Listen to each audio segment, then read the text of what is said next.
Alright, we should be live now. As many people in the Twitch chat have noticed, Linus is not here. As some of you might notice in the next few seconds, we are early. I'm super stoked because we're early. It is 4:28. Our start time is 4:30. So I'm not really going to get into any super awesome topics right away. I just wanted to make sure that I was exactly 2 minutes early, because we're usually exactly anywhere between 0 to 15,000 minutes late. So I just really actually wanted to be early this time. Linus is in Hawaii for undisclosed reasons that many of you have already figured out, but I'm not going to say anything because I'm not sure if I'm allowed. This here is my brother, ColdSC on the tweets. He is a StarCraft caster aficionado? Sure. Amateur StarCraft caster. Amateur StarCraft caster. And you can look him up on Twitter, like I said, at ColdSC. For this stream, the Twitter blitzes will be controlled by my Twitter. So if you want to tweet in for any Twitter blitz that I call out, I would tweet at SlickPC for now. I'm sure next week when Linus is back, we'll go back to Linus's Twitter, but right now it's just a lot easier for me to manage if it's my Twitter. There will also be a after party. People have been looking for an after party for a while. The after party will be myself and my brother. It's going to take us a little bit because we're going to race over to my house before we actually do the after party, so there will be a little bit of a time gap, but we're going to leave immediately after the stream and start immediately when we get to my house, and everything is already set up, so it should be pretty quick. I'm guessing about 10-15 minutes. So there will be an after party. That's the Twitter you should be using. Blah, blah, blah, blah, blah. Now, we're going to roll right into it. So for the topic callouts I have for this week, Valve has some teasers for Living Room something in 2014. They're not releasing a lot of other information about it. And Nintendo legend Hiroshi Yamauchi has passed away, which is super depressing. But I'm going to pass it on to some less depressing news. CyanogenMod raises $7 million. They're going to be doing some really interesting things. We'll delve into that. And Dota 2 LAN Support. LAN Support. LAN Dota Support 2 is awesome. Something Boom. We've been missing in gaming. You know, glad someone's finally changing and saying, no, you can still do that. You know, big companies have tried to set a precedence that you can't do that. And it's not true, as we're seeing. So Dota 2 will be offering LAN Support. We'll talk about that as well. We went from like negative EA news every week, and now we're transitioning into like positive Valve news every week. Because last week they had the family and friends sharing, and then this week they have like there's something coming, and whenever there's a something coming from Valve, it's always epic. So we're gonna roll into the intro, which will work this week.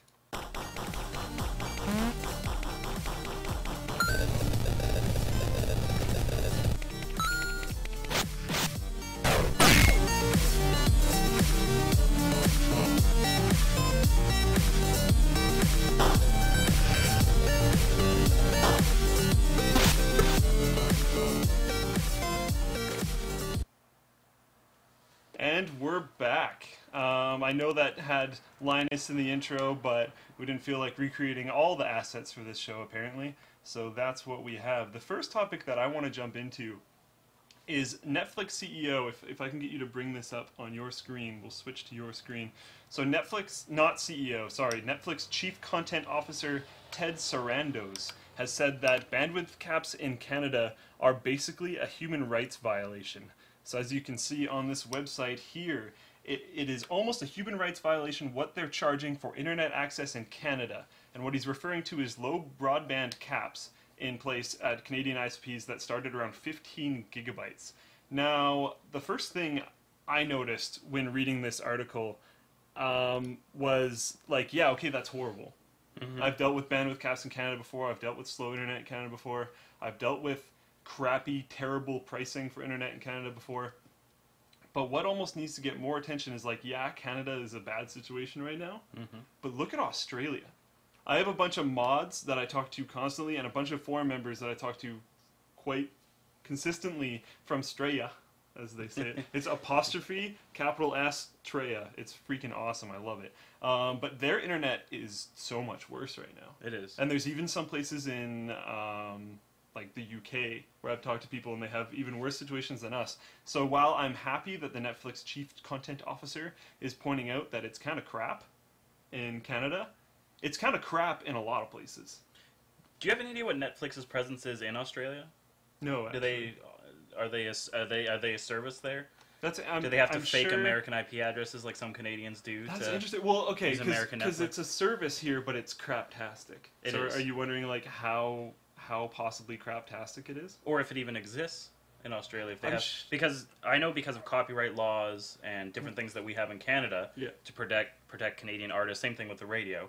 You have to have so much content and yada yada yada. There we go. Watching the Twitch chat. Apparently they do have it, but it's crap. That's really similar to Canada. Like, we don't have a lot of content, and it's not very high quality. Like, a lot of times the only streams you can properly get are low quality streams, because Netflix is automatically adapting to try and figure out how good your picture can be. So a lot of the really commonly Canadians will VPN or some other form VPN down to the States and then watch their Netflix through a VPN so that they can get access to all this increased amount of content. Someone just said we don't have it.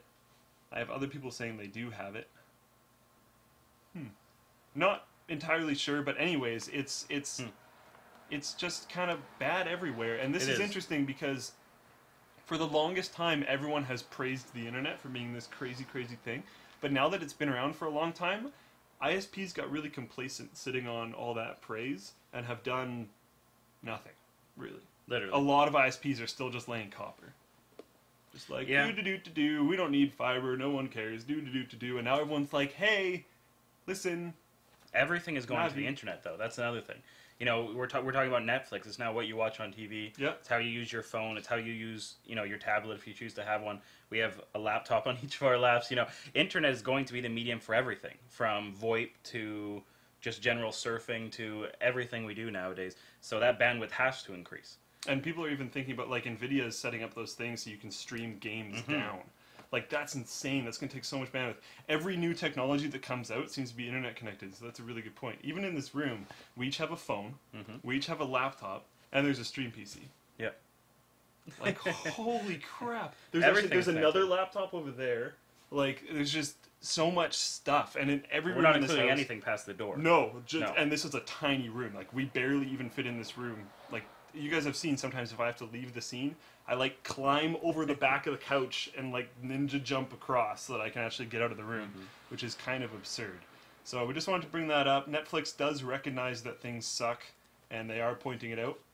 And I do appreciate that. Good for them, though. Who else in a power position has done something like that? Yeah. Because it is ridiculous. It is terrible. And as, to repeat what you said, it's bad in Canada, it's bad in other places. But at least it's getting a spotlight somewhere by someone who's in a power position. For sure. And it's surprising that he's willing to call out an entire country's worth of companies. It's like, you all suck. Yes. It's yeah. It's interesting. Now we're going to jump down to Cyanogen, which has raised $7 million from capital investment recently from Benchmark Capital and Redpoint Ventures. They've raised $7 million. Cyanogen is an interesting little beast because there's a huge amount of registered users that are on it. I don't remember the exact number. Do you remember? It's like 8 million. It's something crazy. I think it's 8 million registered users, and that's the people that are clicking the button saying that they to share the information. Yeah, to share which the I information. never click in my life. Exactly. Neither that would I. might take a kilobyte of bandwidth that I want because I have some of the world's worst internet. So I need to keep that completely on lockdown. Yeah. So sorry, I'm just one of the people who would not. That's a pretty good time. I'm just one of those people who would not click would unclick that button. I'm one of those guys. I would too. It's not even unclicking it. You have to go and select it, which is a large part of the reason why it's not that many. I would never go find it, for one, and for two, I would never select it just because I'm always really scared. But what other information might be sharing, right? So personally, I care about that. The only program that I do like share my usage data is Firefox. It's because I've been running their pre-alpha program for a ridiculously long time. Now that you said that, just to not jump ahead of you a little bit, and we'll talk about my story of this morning a little bit later, but I was on CyanogenMod today, and it reminded me of Firefox, because I know you like to run nightly, and there's Aurora, and there's a couple other versions. I'm boring, I just run the stock. But CyanogenMod does the same thing. They have completely unstable versions, and they rate them. There's 4 actual ratings. And so you can jump into different versions, which completely reminded me of Firefox, which we're both a big fan of. 4 ratings: the normal one, beta, Aurora, and nightly. You're right. That's really interesting. So actually, to get into your story, one of the big reasons why people are thinking Cyanogen doesn't have more users, like way more users, is their extremely complicated install process, which can be around 23 steps. Now, when I brought the idea of this topic up to Richard, my brother at ColdSC on Twitter for the new viewers, he was like, "Oh, that's cool. I should install it on my phone." And I was like, "Yes, that's awesome." So he goes to install it on his phone this morning, and well, I spent 2 hours trying to figure out, maybe not quite 2 hours, there was some YouTube in there and things like that, but I spent a decent amount of time this morning trying to get it to work, and I had a cable that you actually brought me. Yeah. An extremely long ribbon cable, which is pretty cool. Yeah, ribbon USB cable, like super long from Korea that I brought back, so I thought it would be cool. Was having some connection issues between the phone and the PC, and realized eventually that, it could be my cable, so I swapped out the cable. Oh, it's working. That's great, right? So went into it. I was using a program called Odin, which it seems like all the YouTuber guys have been using. I went to... First you have to root your phone before you can even do any sort of mod. So I went to root it, program crashes. Windows says, would you like to send this error? Would you like to close the program? So I said, close it. Now I'm locked into a boot loop. Which terrified me, because for my work, I have to use my phone constantly. So a little bit scared. Finally figured out how I could unboot loop it through the Odin mod, so I did that. That was successful. But then again, when I tried to root it, again, the whole program crashes. I spent a little bit of time on Google. I was running out of time by this point. I had to head over here. But I spent a little bit of time on Google. It seems to be a problem for a lot of people, that while you're halfway through the whole program, it's not an error like, oh, this didn't work. It's a Windows, the whole program flatline. That's crazy, and that would even add more to that statistic of users that haven't pressed the button and have pressed the button. So there's an insane amount of people that want to use Cyanogen, that are using Cyanogen, but aren't enabling their sharing thing. They have a huge, huge power behind them. So they want to become the third biggest phone OS out there. So they want to be behind iOS, they want to be behind Android, and they want to have their own little thing. Now, this isn't saying that they're creating their own operating system from scratch. They're building on top of the base Android layer, but what they want to do is create the usability experience that they would want to have, personally. So Steve Kondik is the big guy behind Cyanogen, and he wants to create an experience that he would want. He's quoted saying some pretty awesome stuff. So there's a lot you can do whenever you listen to the users on what they want. That's one of his biggest quotes, which is like, boom, Microsoft is pouring billions of dollars into everything because they have billions of dollars worth of revenue, but they're pouring tons of money, I don't know exactly how much, into Windows Phone, and Windows Phone is not catching on. Cyanogen is catching on. Interesting little disconnect there. It's probably because Cyanogen is actually paying a ton of attention to their users and doing exactly what their users want. It's so interesting. They already have a hardware partner, and that hardware partner has been like 99.9% leaked. It's pretty easy to read into it. He says he's going to be at the Oppo event, which be like probably is that their event? Yeah, it's probably going to happen. Just for high fives. No. Yeah. Hey guys, what's up? We're a possible hardware partnership, and you posted this video on your website and stuff. High five. So it's probably going to be them. It's pretty awesome. Now, you might be wondering, how do they expect to make money? Because if there's an investment of $7 million, they have to make money somehow. Now, he has said, the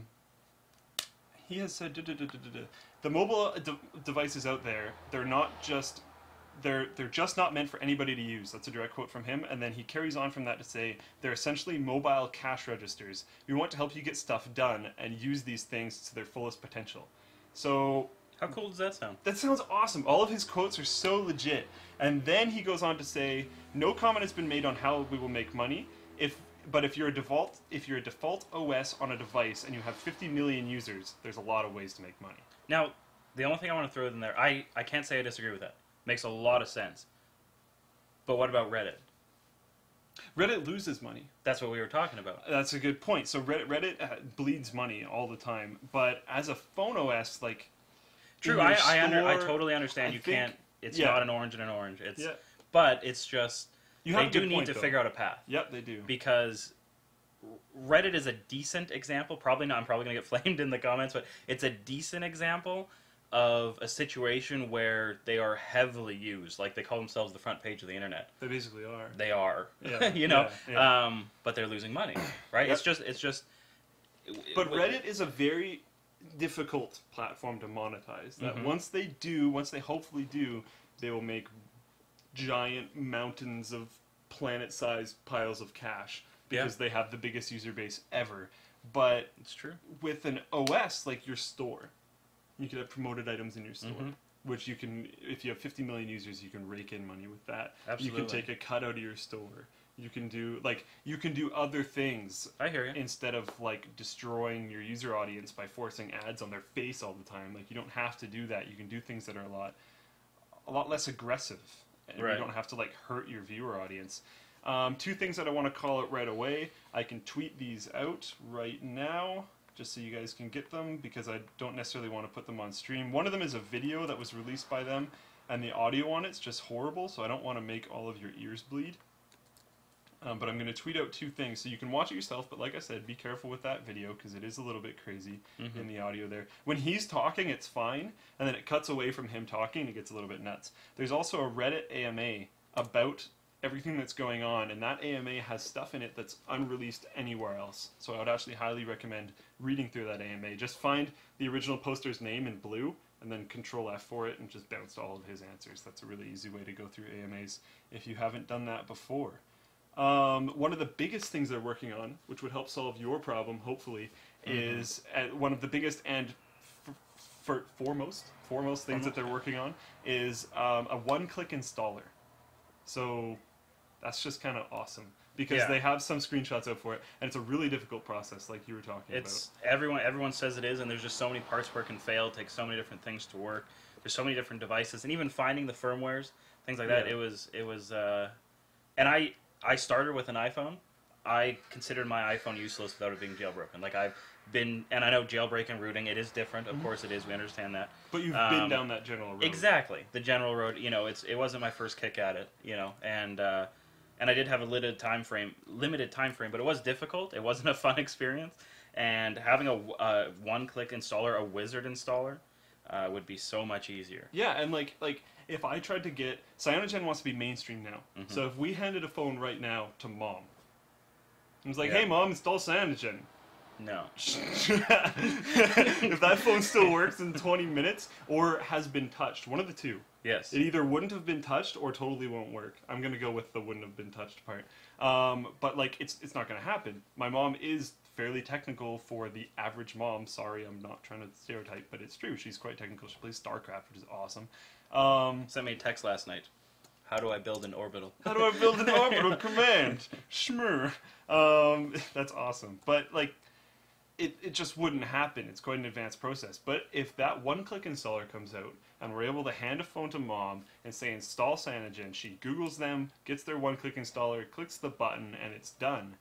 There you go. There's a whole bunch more users right there. So that user count will explode. And I think if they have a one-click installer that actually works on everything, and they're able to release this out, and they start actually tracking the amount of people that they have on their OS properly, instead of just having the share information button, their user count will blow up. Like, this is huge. 2014 is going to be such a crazy year for phones, but not, in my opinion, necessarily because of hardware. That's true. Well, the trend is shifting. Every iPhone that comes out, they're selling less of it. Yeah. You know, that seems to be the trend. And also, Apple's doing things that... Proportionally less. Yes, and it's also... This is going on to a completely different rant. Maybe we'll save it for the after show or later, something like that. But also, everything that Steve Jobs did was successful. And everything he said not to do was not successful. They are now doing what he said not to do. So, we'll see how it works out. That's, you know, we could dive into that topic for the rest of the show if we wanted to. But... it's, you know, like the 5C is what I'm referring to. Yeah. He said they would never release a budget iPhone. They also said he would never release a mini tablet. I don't remember exactly what he said, like under a certain size. The iPad mini is an exact contradiction to that. So we'll see how it works. You know, we'll see how it works, and we'll see how the 5C does. I know it's slated at... So we're completely jumping away from CyanogenMod. Yeah, no, I know it's slated at about $100 price, which is not bad. Basically, it's an iPhone 5 with... colorful back that you're going to not see once you buy a case. Yeah. Or if you get their mesh case, it can be like a polka dot colorful back that doesn't protect your phone. Exactly. Woo! I'm excited to get into one of our topics later on, which we might actually have time for now. Did you put the vulnerabilities thing in the document? If not, I did not put the probably links. Although we can keep talking. I can navigate there. You work on that, and then we'll switch to your screen when we can. So there's been a whole bunch of security problems with iOS 7 already. One of the easiest things is you can, if you're on the lock screen, you can pull up something that I don't remember the name of. Do you remember the name of it? That is actually in the doc. That's probably the only thing I included in the doc. That works for me. But it's called Control Center. So you pull up the Apple Control Center, and then you're able to do minor things to your phone from there. So you can access the camera. Yes, you can access. Well, actually, what you do is you open the calculator. Okay. And then you hold the power button down. Right. And then you hit cancel, and then that allows you to see the multitasking menu. From the multitasking menu, you can open the camera, which is pretty well on all phones, Android phones as well. If you open the camera from a shortcut or something like that, it's a stripped-down version. This is not a stripped-down version. You can go into the gallery, you can see all the pictures. You can then say, I want to email this picture. You can delete the picture from the email. You can delete the signature. You can email whoever you want. You can see their whole contact list. You can go to any contacts, see all the details for those contacts. So basically, like, you could email out all the contacts. Mm-hmm. You could... Or take them all. Or take all the take info. them all. Yeah. You could email out to yourself or some third party that should not get these things, all the pictures. Or you could go to email a picture and delete the picture and then impersonate that person. So it's not very good right now. Apple is aware of this, and there's a fairly easy fix. If you go into your iPhone, you can disable that menu pull up. Yeah. And then that's fine. You're fine at that point. It's no longer a security violation. So if you have an iPhone, I would highly recommend going in, disabling that right now, and Apple will fix it later. I'm not too worried about this, but for the people that don't know, it's actually kind of a problem, because if you don't know and you leave it on and someone gets to your phone, it's super easy for them to break into your phone, which is kind of unfortunate. That might even be all we have to cover for that. There was some other security issues, though, wasn't there? There was the battery life issue. Battery life issue, right. I was reading on Twitter today that there's a lot of issues with the battery life. We looked up, apparently it is an issue. So some users, not all users, it's not a widespread thing, but some users are experiencing extreme battery drain. I've also read that even another select group of users, once their battery hits 20%, their phone just turns off. Says out of battery, out of power, and turns off whenever it's at 20%. So that's a pretty frustrating. It's kind of crazy because some of these things are like how did QA not pick that up? Like the button thing on the main menu. Like that's one of the first things you ever trying to do with security violations is what menu can I get to? Okay, now I'm here. What are all the different functions I can possibly do that might give me higher rights access to anything? Like how that's like step 1 and 2 of testing security violations for software. How did you not catch that? That one's a little bit crazy. The battery thing. Maybe they should have tested on more phones, or maybe they should have tested on used phones a little bit, because I'm wondering if this is maybe a used phone issue. Maybe. Or like it's just older models or something like that. Yeah, I didn't read what actual models. It just said those upgrading, which I believe the 4S, the 4, as far as I know, can get iOS 7. Right, yeah. I imagine the 3GS can't, but phones from Apple should be able to. And that's quite old at that point, realistically. Very old, yeah. So you're getting to a point where it might not even be like good to upgrade your phone at that point, because you're just like throwing way too much stuff at this old piece of hardware, which is probably just not a good idea. To jump back to CyanogenMod, sorry, one quick second. They're also planning on rebranding themselves. Now, this is kind of a big deal in my mind, because when you're a huge group like this and you already have established your name, it's interesting to rename. Yeah. Yeah. Now, one of the advantages that they have is they're a mobile company. So if they rename themselves, they'll be all over mobile news, which is like one of the biggest news buzzy things there is right now. Absolutely. So even if they have to rename themselves, they're probably fine. So it's probably not that big of a deal, but I hope they don't rename themselves to something completely off the wall and different. What I hope that they do personally, which I don't know, there might be some other company named this or something, but I hope they just go with like Cyano or something so that it's close and still super recognizable for the people that are following it right now and not scary, because CyanogenMod, if you say that to someone who's not super techie, that kind of sounds scary. Like Sounds hardcore. Yeah, it's hardcore. It's Even aggressive. if you are techie, it sounds hardcore. Yeah, it's like sweet CyanogenMod. Yeah, but like Cyano doesn't sound hardcore or aggressive, but still references to their previous name. So personally, or CyanoS. Wait, is that what they're actually naming it? I heard that rumor. I didn't want to, because I think that's a rumor, but he could be very well correct. Is that Apple fanboy? That's funny coming from Apple fanboy.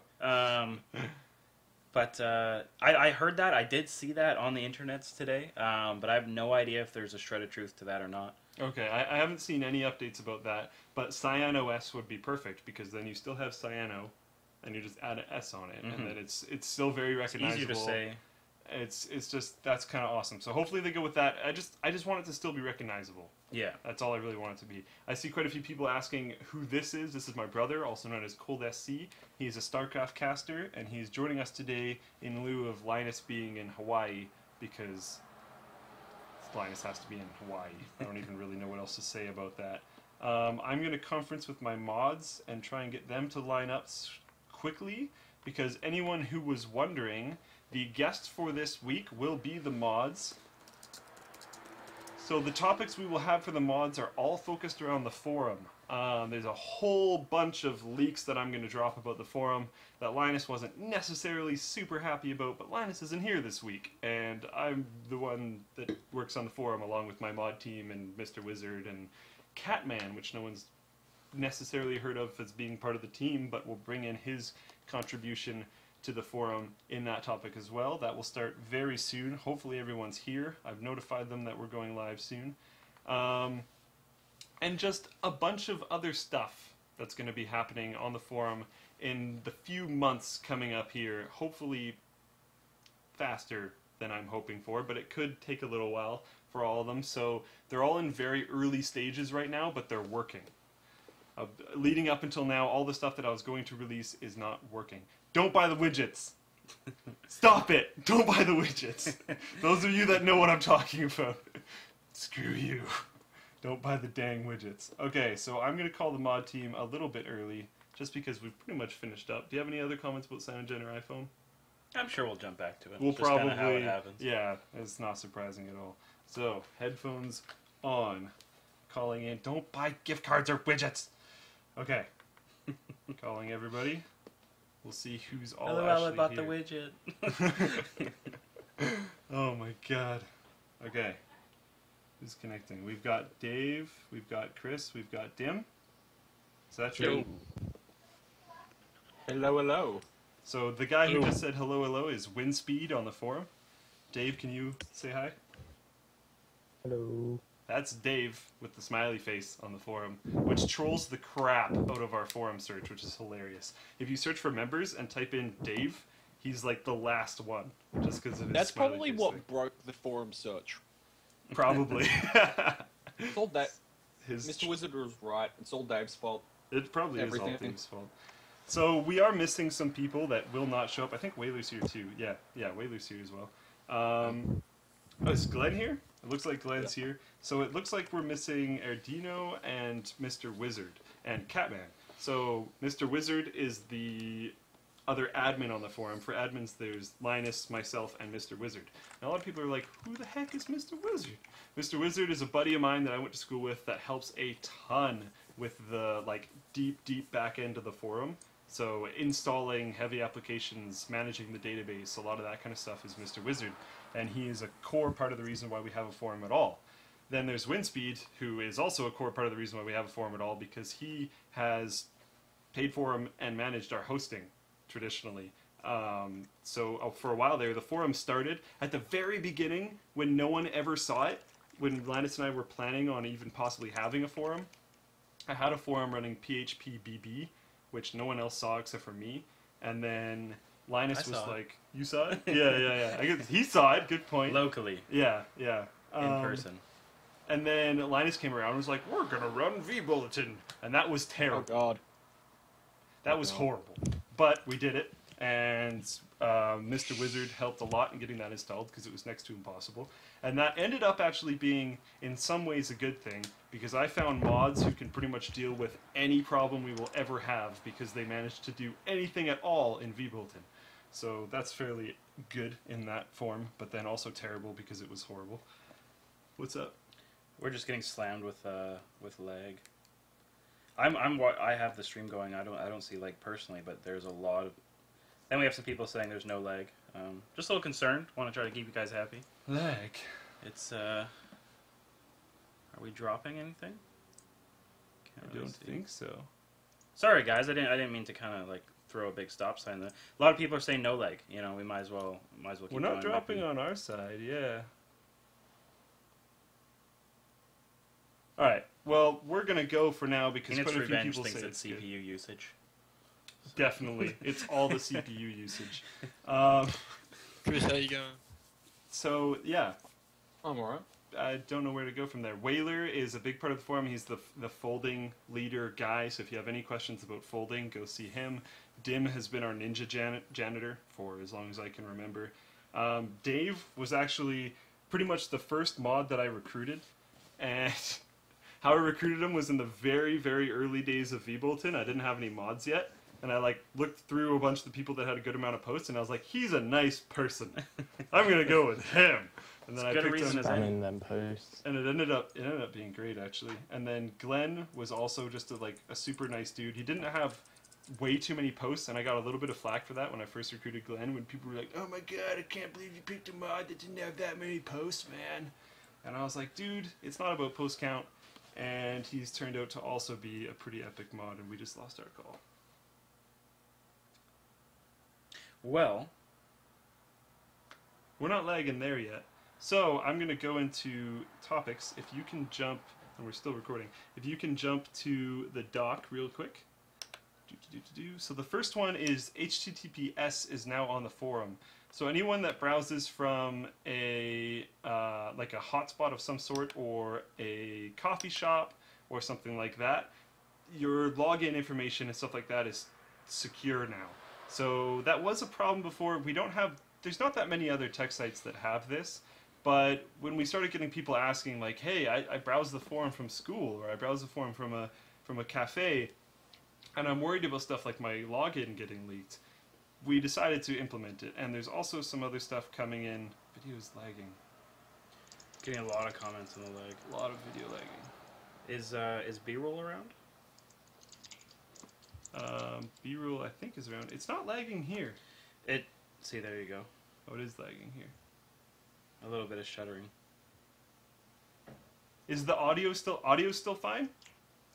If audio is still fine, we're just going to keep powering through. So, sorry about that, guys, but we're just going to keep powering through. So, we have HTTPS now on the forum.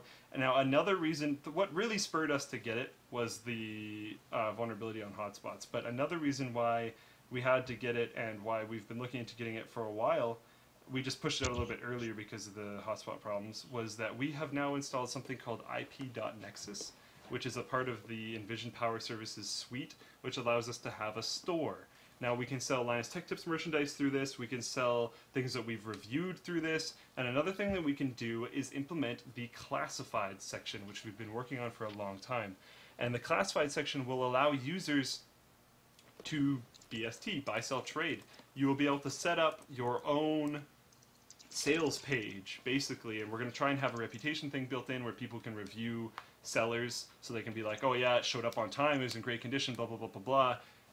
5 stars, whatever. We're going to try and have some system like that in place. I'm not sure exactly how that'll work, but basically, buy, sell, trade is coming to the forum, How and cool it will is be that? encrypted.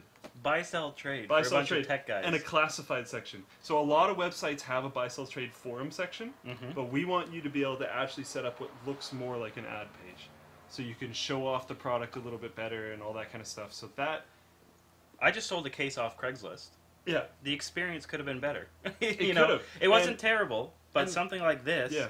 would be an excellent way to do it. and you we know? want to, yeah, and to add to that experience that you could have had, hopefully, if you sold it through our website, Mhm. is there will hopefully be reputation system, so you won't be selling to some random dude. So the reputation system goes both ways. The guy that's buying it from you, you can see his forum account. It's tying in directly with our forum. So you can see all of his previous posts. If he's a big troll, maybe don't sell to him. Yeah. So then you wouldn't have to worry about that when you were buying off of, or selling off of Craigslist. You can just get a glimpse into their character, essentially. Yeah, exactly. Then if you're like, oh, this isn't someone that I really want to trust to send me money, but once they get this thing, or however you guys end up doing that, yeah, it'll be better that way. Are we getting audio lag now? Nope. Audio's fine. Okay, we're going to keep trucking on. So, Classifieds is pretty awesome. And we've been working on Classifieds in Nexus for a while, and it's finally installed and finally working. Now, can I get you to bring up the image linked in that section in the doc? Boom, right there. And then maybe zoom in a wee bit. Nope, that should be fine, actually. So, we have another little leak to come out. This will probably lag a little bit, but it's a static image, so it should probably be fine. So I'm going to switch to it now, and then hopefully the video will catch up at some point, at least a little bit, and then you guys will be able to see it. I'm actually going to try and move this out of the way so people can see better. There we go. So the video will hopefully catch up soon. This is a still shot image of the theme that we're going to be using on the forum. I see a few people going, whoa, yeah, this is the theme coming up. This is what I'm going to be calling the new Linus Tech Tips Day theme. We are also going to be working on a new Linus Tech Tips Night theme, and if I can push Catman to do it, I'm going to try and have mirrors of these themes on mobile. So we'll have a day and night orange and gray and black theme on mobile as well. We've been asked for this on the forum for a long time. Oh, sorry. Sorry. we've been asked, like, people have wanted this for a long time because we've had stock theme and we look just like a lot of other sites that are out there that have the stock IPS theme. So yeah, it's, in my opinion, looks fantastic. The banner image along the top, not the logo, but the image along the top will very likely change. That's just a filler image for now, but everything else is pretty much going to stay the same. Other than that, it'll be very minor changes that you probably won't notice. I think you were saying it could be a dynamic as well. It could change constantly. I don't think it'll be like a slideshow change. But like every we can change day, it. week. Sure, yeah. And we might be doing that. It might be like relevant to new products that are coming out. It might be relevant to certain brands. It might be relevant to whatever. It's very simple to change, so I can change it on the fly. Did we get the callback? I think we did get the callback, actually. I think there's some problems. I think we might have one or two guys here, but there's some problems. We got somebody. I can hear somebody. Yeah, we're having some problems with the call, so sorry about that, guys. And I think we might still be having some problems. Someone said Day 9 sent them here. Did they? That would be awesome, although I doubt Because the it Day is 9 true. shirt? I've worn this shirt on stream so many times and he's never sent people before. Anyways, for the Day 9 viewers, this is Cold SC on Twitter. He does StarCraft stuff, so follow him if you want to see more stuff from him. And we are currently showing off the... Jeez, viewing some other webpage again. I'm so just terrible. too excited to I'm see sorry. Day 9 stuff. I'm sorry. This is the you know, new people theme were for actually Forum. asking if I stole your shirt. No, he actually got me this shirt for Christmas. So, props to him. Not this shirt, your shirt. Well, yeah. There's two of the There's shirts. two. He has his own shirt, if that was the part that people didn't understand. But yeah, I got the shirt because he bought two of the shirt and gave me one of them. So that was actually pretty awesome. It's one of my favorite shirts. People are saying Day 9. That can't be true. I think it must be. Let's see for one quick second. I'm actually so goodness. stoked because we're both really, really big fans. Huge. I turned into a 14-year-old little girl at Day 9. We walk in at the PAX room. 2 years ago. At PAX 2 years ago, we went to the Red Bull LAN, and we got to meet Day 9 at the Red Bull LAN, and that was probably one of the coolest experiences ever. Absolutely. If you haven't met Day 9 yet, he, like, when I ever go out and meet, like, members of the community, I try to be as cool as he is. And I never make it, but I try as bad as I can, as hard as I can, I mean, because he's just the coolest dude ever. He's super chill, and he will always make you feel invited and just generally just a good experience. Like you were describing that thing that he does when you walk up to people. Yeah, it's I like to watch people's body language. And someone even commented that I'm not moving much. It's because I'm totally nervous right now. And all of my casting, I don't have a camera. So I love casting StarCraft. I love talking about StarCraft. no one is looking at me. So it's kind of, it's a little bit different. But I'll try to start being a little more natural because I'm like you. We're both hand talkers. Fluid. But now I'm hand scared, talky. so I'm kind of sitting here not moving much. But he would, when people would walk up to him, they had to kind of cross a gap, and they would walk, and you're kind of when you walk up, it's hard to describe. But I've always watched people. It makes an awkward space. Yeah, Yeah. You walk up, and there's kind of that engagement. What Day 9 would do is he would step, or Sean, we're not on first name basis quite yet, Sean. but Mr. Oh, yes. Day 9 Sean Plot. would he would take a step to the right, and then that person would kind of naturally, and just it doesn't sound like much, but you have to try it. It's something you have to try. It resets It the just floor. resets the angle. It resets the focus. Yeah. And it really feels like he's engaging you, and he is my favorite celebrity. Period. Oh yeah, Out of- I would totally be down for that. I've worn his shirts before. Everyone's seen Mm-hmm. that kind of stuff. So you can check him out, as I'm sure most of you know, due to the fact that you were sent over here at, I believe, twitch.tv/day9tv. I think you just go to day9tv, day9.tv. I always go from a link. I'm trying to remember right now. I actually just watched pretty well every episode of all his Hearthstone stuff, which was really yeah. cool. All on YouTube. Unfortunately, I wasn't able to see it live, but I did watch it all on. Day9! How's it going? That's so cool. Damn. Okay. We have to keep talking about stuff and stop fanboying over Day9. Even though I just kind of want to sit here and fanboy over Day9. I'm gonna change colors. It's gonna completely red. Anyways, thanks for showing up, Day9. That's actually freaking cool. There we go. Day9.tv. You can get to his website there. Just totally legit guy, and he's apparently in the chat. So there we go. Yeah, that brings this website up, and you can find the stream really, really easily. My through there. Twitter picture, for those of you who are checking out my...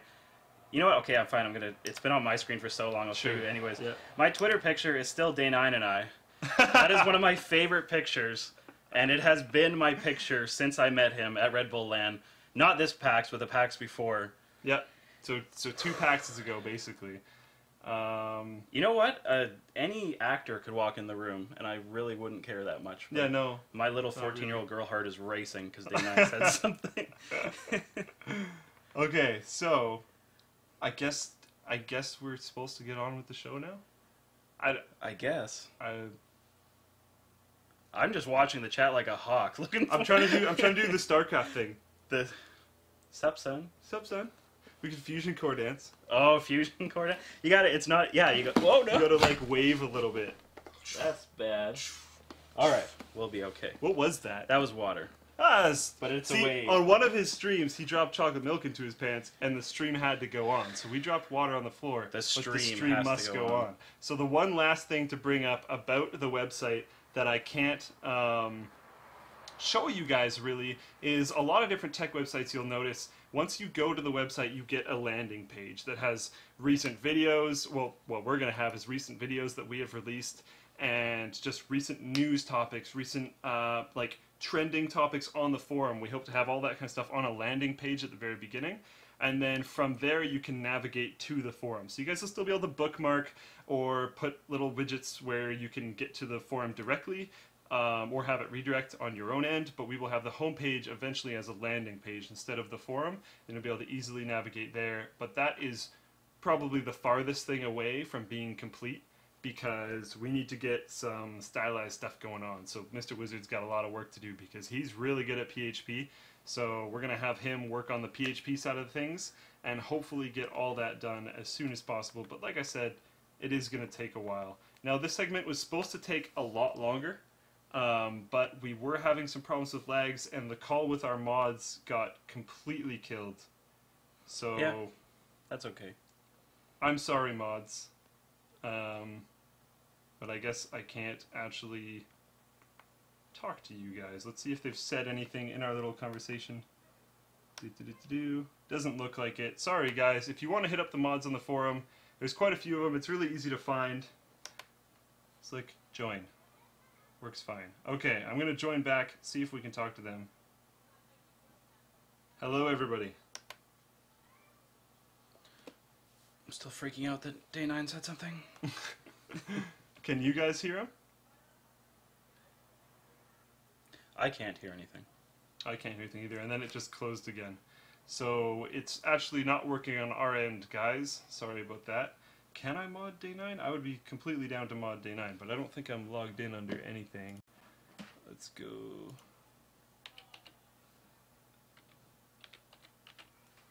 Twitch TV. I haven't seen him say anything. He might not be here anymore or something. We're not really sure. He does do about 1 million things. He is a man that does. completely avoids sleep due to the fact that it is unproductive for esports. He is that kind of individual. He has more inner strength than Day 9 White I Knight could. for esports. I have no logins here to mod day 9, but on my channel I would and probably will, but he probably won't show up there because I am small. Anyways, but we're going to jump down into more topics. Again, sorry that we couldn't really get the mod team on here. We are having a lot of problems with our communications setup. It is very new, and having some problems with our internet, I think. But we will make it through. My laptop's going to die, but I can fix that problem quite quickly. Boom. Alright, so the next topic, if you can bring it up, is damages at Hynix DRAM plant are actually quite serious. We talked about this last live stream, and it wasn't really that big of a deal we thought at the time. And in my opinion, it's still not as big of a deal as, say, the hard drive problems we had not that long ago. The hard drive shortages were pretty drastic, and it made hard drives cost an insane amount of money. And for a long time there, people were legitimately putting off builds because they didn't want to pay the ludicrous prices for hard drives at the time. I don't think that's quite going to happen with RAM. I'm sure the price will go up, but I just don't think it will be as monstrously insane as the hard drive prices were when all that was going on. So, yeah, it is definitely a problem. But another thing that was pretty cool is they had a special Gemini architecture with the building. So basically what happened was each one of the clean rooms and everything, different facilities operated independently. So the ones that were damaged, and the ones that were completely left alone are fine. Mm-hmm. So not the whole plant is down. They're shipping in a whole bunch of professionals and engineers and all this other kind of stuff to investigate the plant and figure out everything that's wrong. And that'll probably take at least the next 2 months, which they'll lose a huge amount of production. So we'll see those RAM prices probably start to increase from there. If I can just jump in about fire, because I have a little bit of a connection there. You're sporting the shirt, but it's to say that they're sending in guys to assess the damage. That always sounds kind of hokey, unless you understand. Like, I have no idea how the plant was built, but just knowing how it can spread through floors, through eaves. Obviously, there's probably not a ton of wood, but the fact is steel can heat to the point where it can ignite things in other rooms. It's been proven. I watched a video recently on just heating a steel rod. The heat went through the rod into another room and lit a couch on fire because it was touching it. Just because of how heat can conduct. But when they say they need to assess the damage after a big fire, that is a factual statement. It's incredibly hard to do something like that, especially on a large scale. And they have to do it on a completely different level almost because they have clean rooms. Mm-hmm. So they have to make sure there's a maximum amount of particles you can have in a room to be able to call it a clean room. That's a whole nother level. Like, I mean, particles in the air. So. Yeah. So like, oh, that's ridiculous. So there's going to be an insane amount of investigation that has to go on. That's why they're saying for the next 2 months probably. And then from there, they might get production going on in part of the plant, but not the whole plant. But again, I don't think this is going to be on the scale of the hard drive crisis because it's still not the same amount. We are going to do a Twitter Blitz soon. Not quite yet. We're going to do one more topic and then we're going to do a Twitter Blitz. So you guys can ask us about whatever you want. Tweet me at SlickPC and we will hit up the Twitter Blitz. That's going to be right after the next topic. And we're going to jump down to that right now. So ADATA showed off a picture of 32 gigabytes of DDR4, but not really. There was some interesting stuff going on. They worded it in a very odd way. But what it actually was 32 gigabytes on a single stick, super tall one, by the way. It was massive. Of DDR3L, which is DDR3 low voltage. So as you guys can see there, if you go back up to the RAM stick, it's huge. The thing's giant. It's like a Dominator, maybe even a little bit bigger. You know what? I would say it's probably even bigger. Probably even bigger than a Dominator. And those are huge already. So that's pretty. The DDR3 Dominators, of course. Yeah, that's what we're referring to, not the DDR. Not the boss mode DDR2 Dominators that we both rocked. Yeah. Anyways, so what they said was 32 gigabytes on a single module, and that's not all. We will see modules that will go up to 128 gigabytes in the near future. DDR4 is here. that sounds like they're talking about DDR4 in the photo, which is why there was so much confusion. But what they were trying to say is, look, 32 gigabytes on a single module. Things will be getting exciting in the future with DDR4 once that becomes a thing, because we can see stuff around 128 gigabytes. They're talking about two separate things. Yeah. They're saying, look what we can do now. This is what we're probably going to be able to do in the future with two separate things, completely separate things. So, like, there was a lot of controversy about that, a lot of confusion. On our forum alone, it got 3 pages worth of comments, and on the Facebook page, it got a huge amount of comments. So, just wanted to point that out. Another cool tidbit to take away from that is 128 gigabytes of RAM on a freaking stick. Sorry, I got to remember to move. I'm still in my nervous state. But it's yes, cool. that's. I remember when you first showed this to me. We were actually talking about that's incredible. You know, that is that's so many times what you could ever need. You know, unless you're running half a dozen virtual machines. Yeah. You know, or something to that aspect.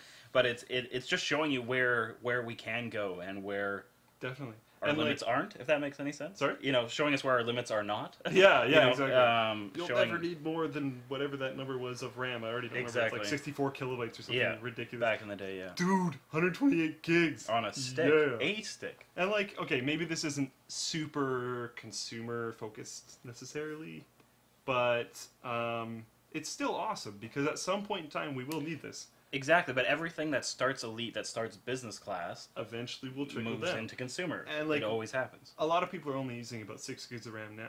Yeah, that's a very At like good estimate. fairly heavy usage, 6 gigs of RAM is a thing, but it'll always increase.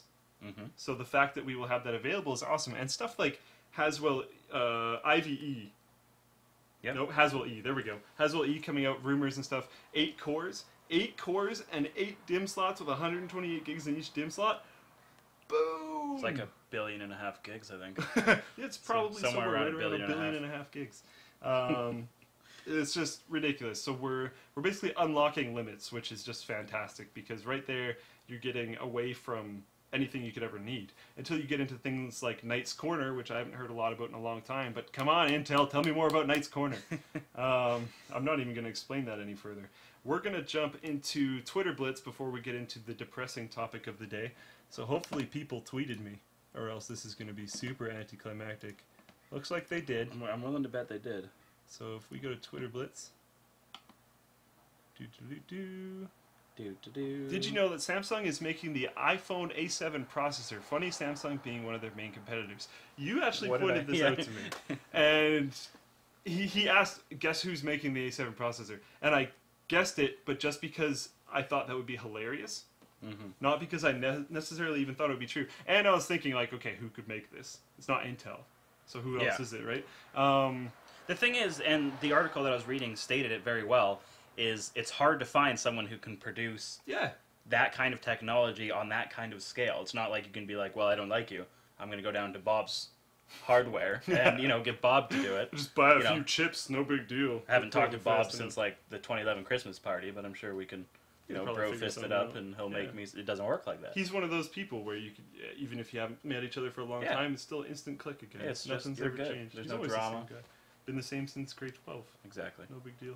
Anyways, that made no sense at all. But, yeah, so... It does, though, with the core point being that you don't have options. And even if you guys are suing each other, a dozen lawsuits at a time, they still work together, which is... And both companies must have looked... The Samsung looks at this and goes, here's a huge part of profit that we can make. Yeah. We made this processor. We can give it to them. Their market share is not going to go down if we don't do this. Exactly. Because even though there isn't a lot of options, they'll find something.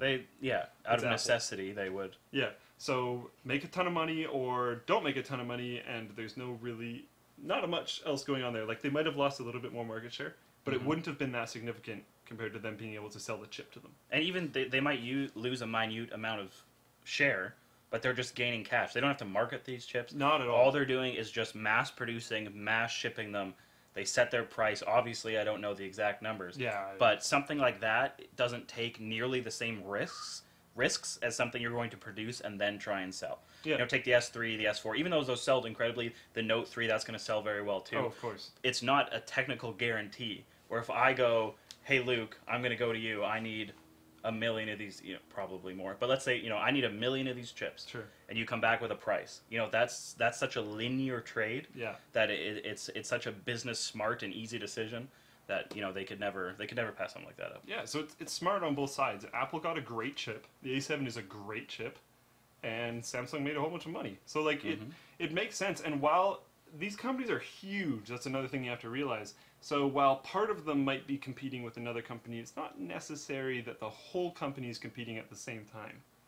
So like their division that's making processors isn't necessarily competing with Apple. That The makes a lot mobile of sense. division is. Yeah. So the mobile division might be more reluctant to share things, but the other part might not be. So it's just kind of interesting. That's a good point. Who's your favorite Dota hero? I'm going to scroll down to this one. This is kind of random, but who's your favorite Dota hero? I think I know.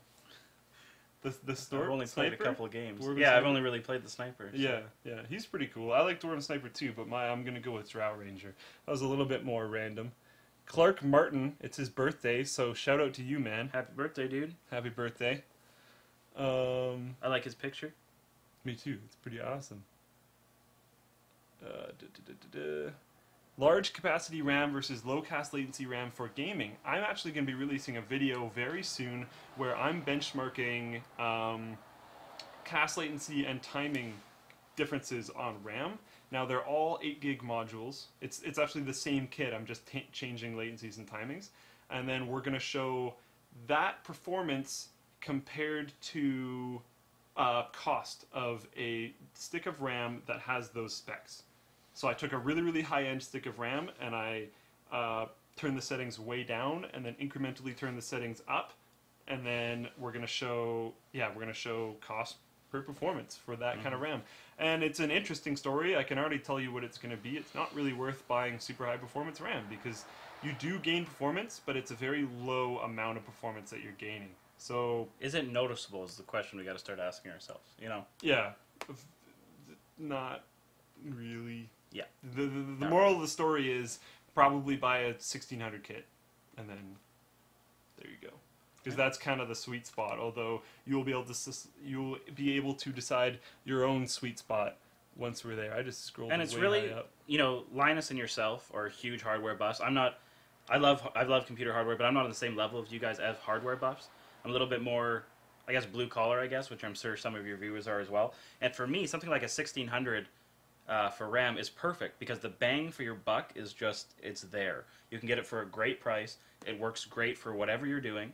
As long as you get, get an 8 gig pack. I happen to have 16, but that's overkill. To be completely honest, it is. For what I use it for, it is. Is it nice? Does it look good? Hell yeah.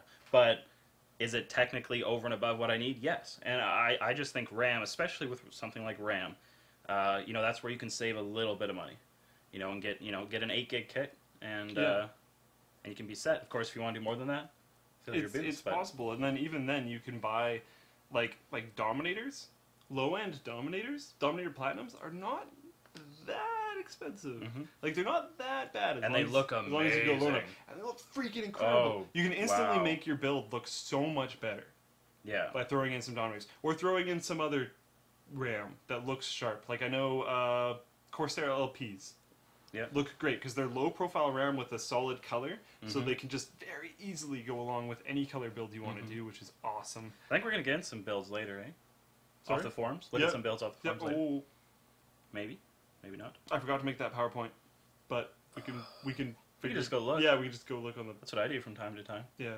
I don't post that much on the forums, but I do tend to look at build logs. Build logs is like. I find that's where I spend the most of my time. I can do that on my phone at work, so you can just look through and like, oh, pretty. Oh, that pretty. looks really nice. Oh, that's nice. I like what you did there.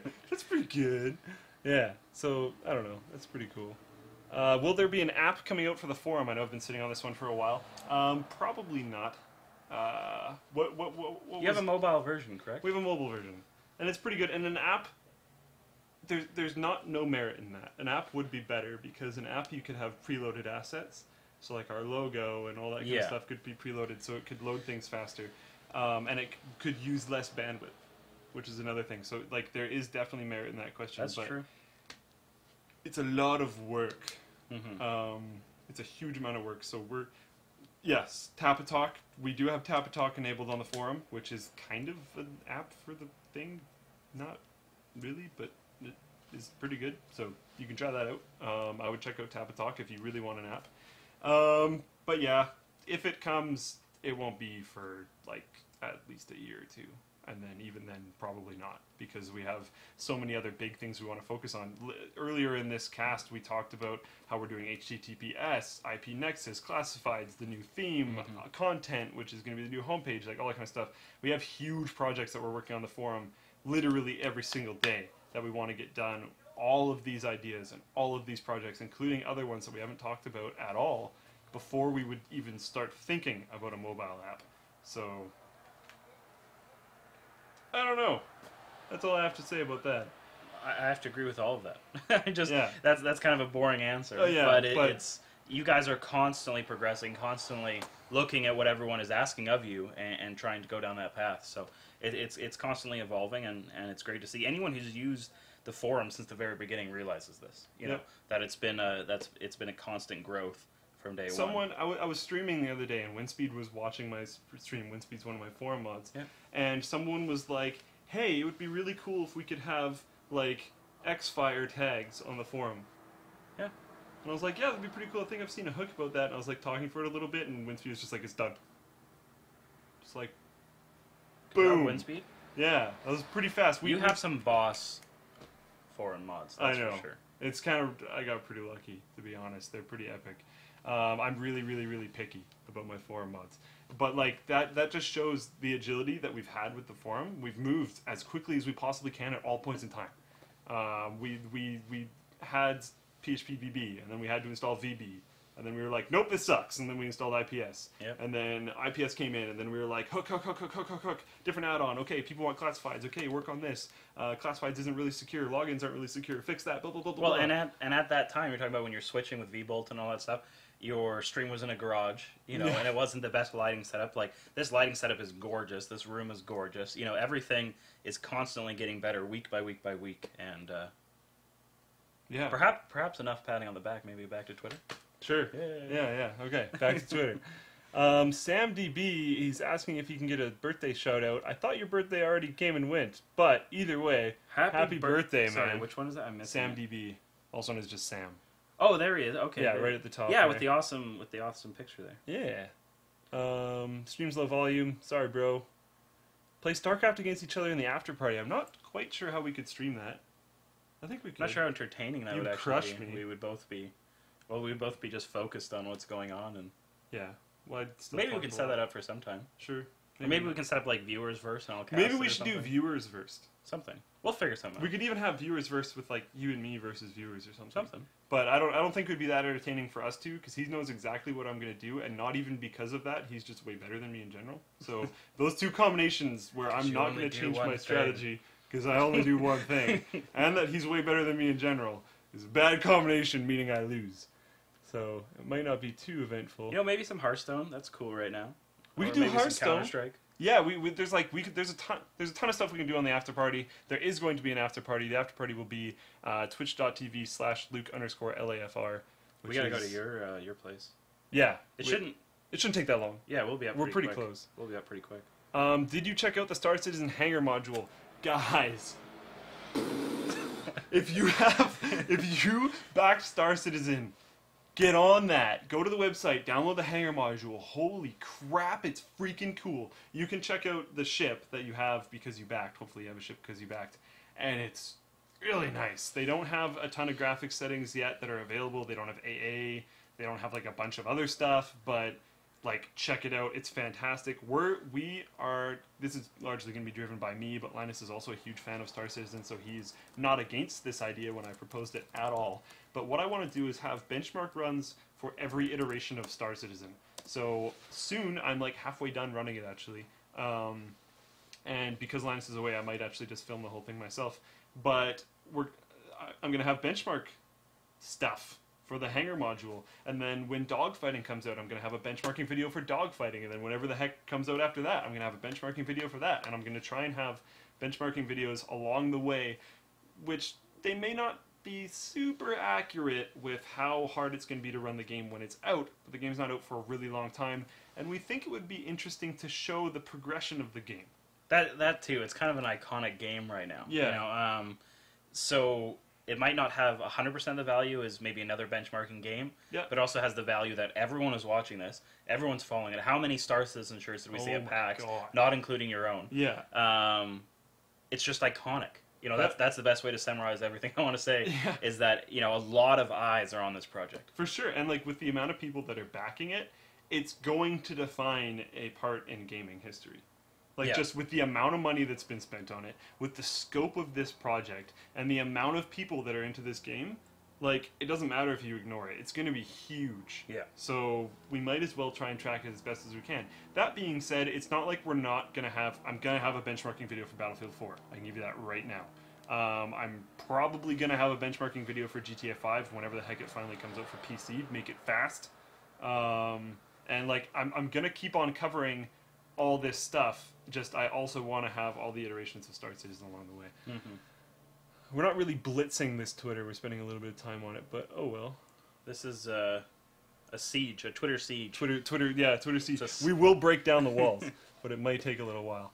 I've used Windows all my life. I've dabbled in Ubuntu, but I couldn't get past installing drivers. What's a good way to learn Linux?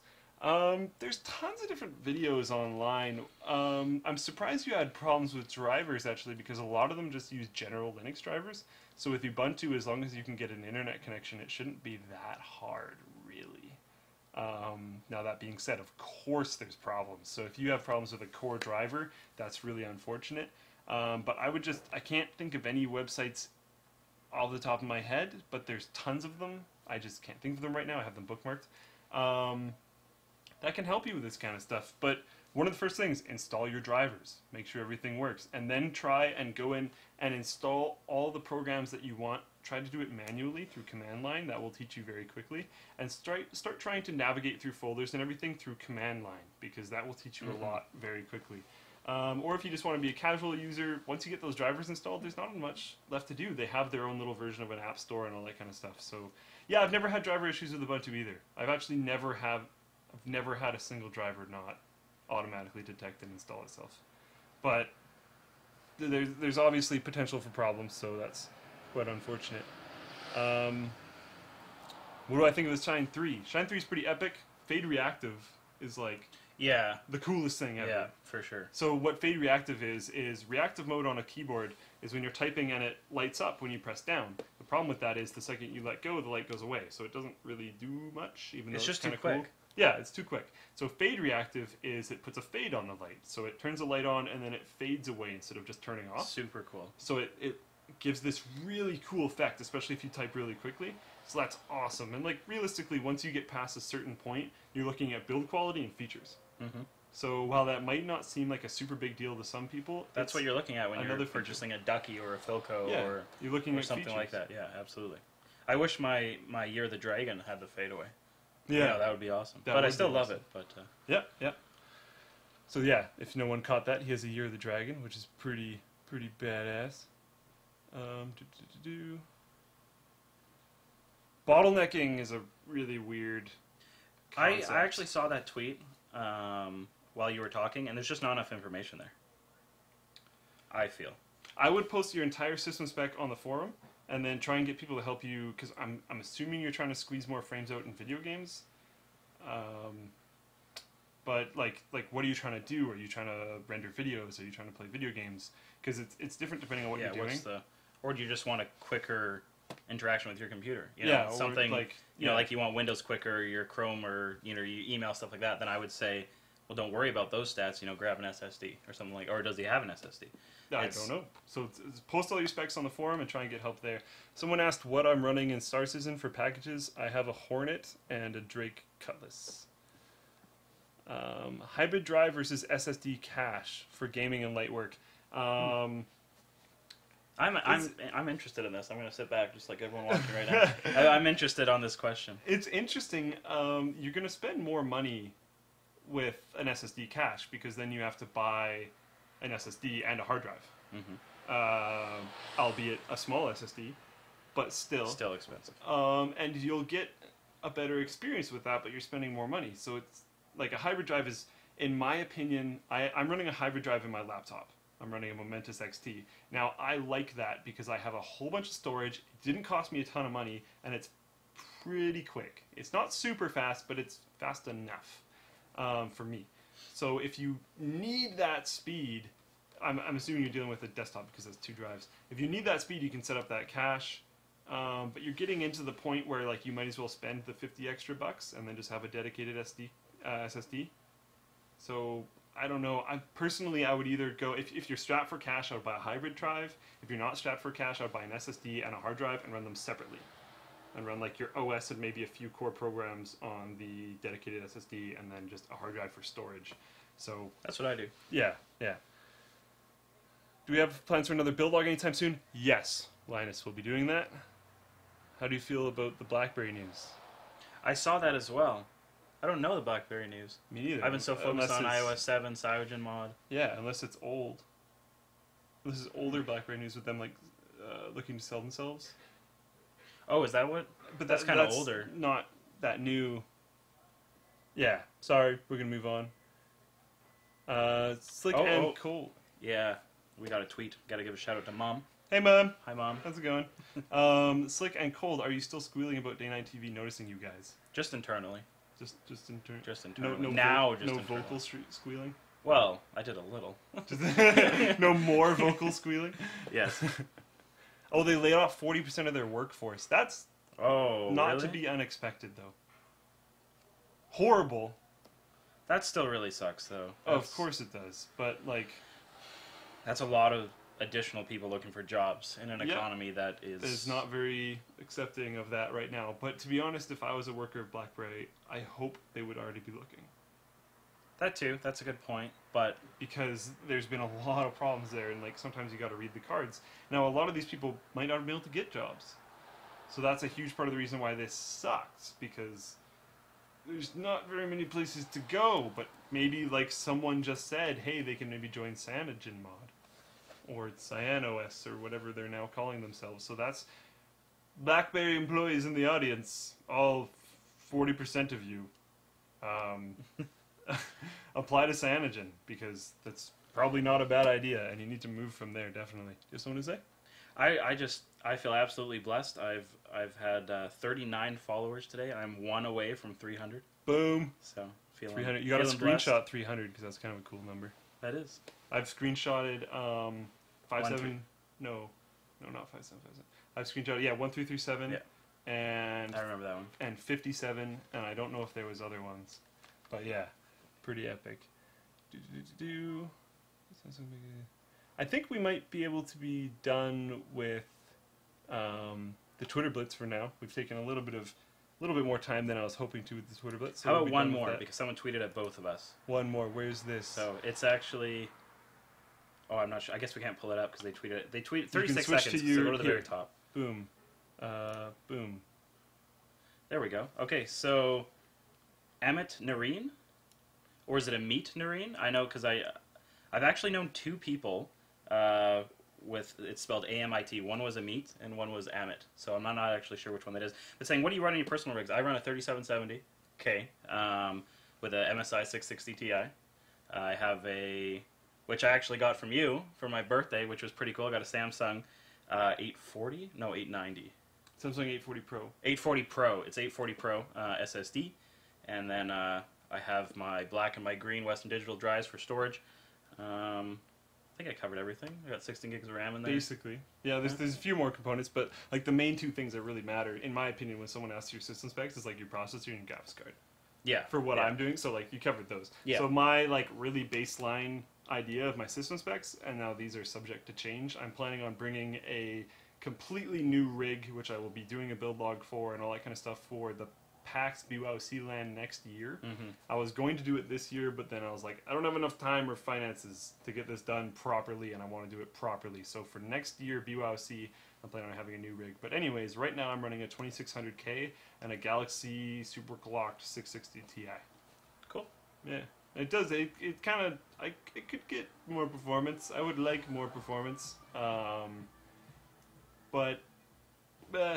Oh well, what I've recently invested in my computer was actually 4 3 terabyte WD red drives that I put in Pretty RAID awesome. 1, because right now, like I recently purchased an Oculus that's going to show up in October.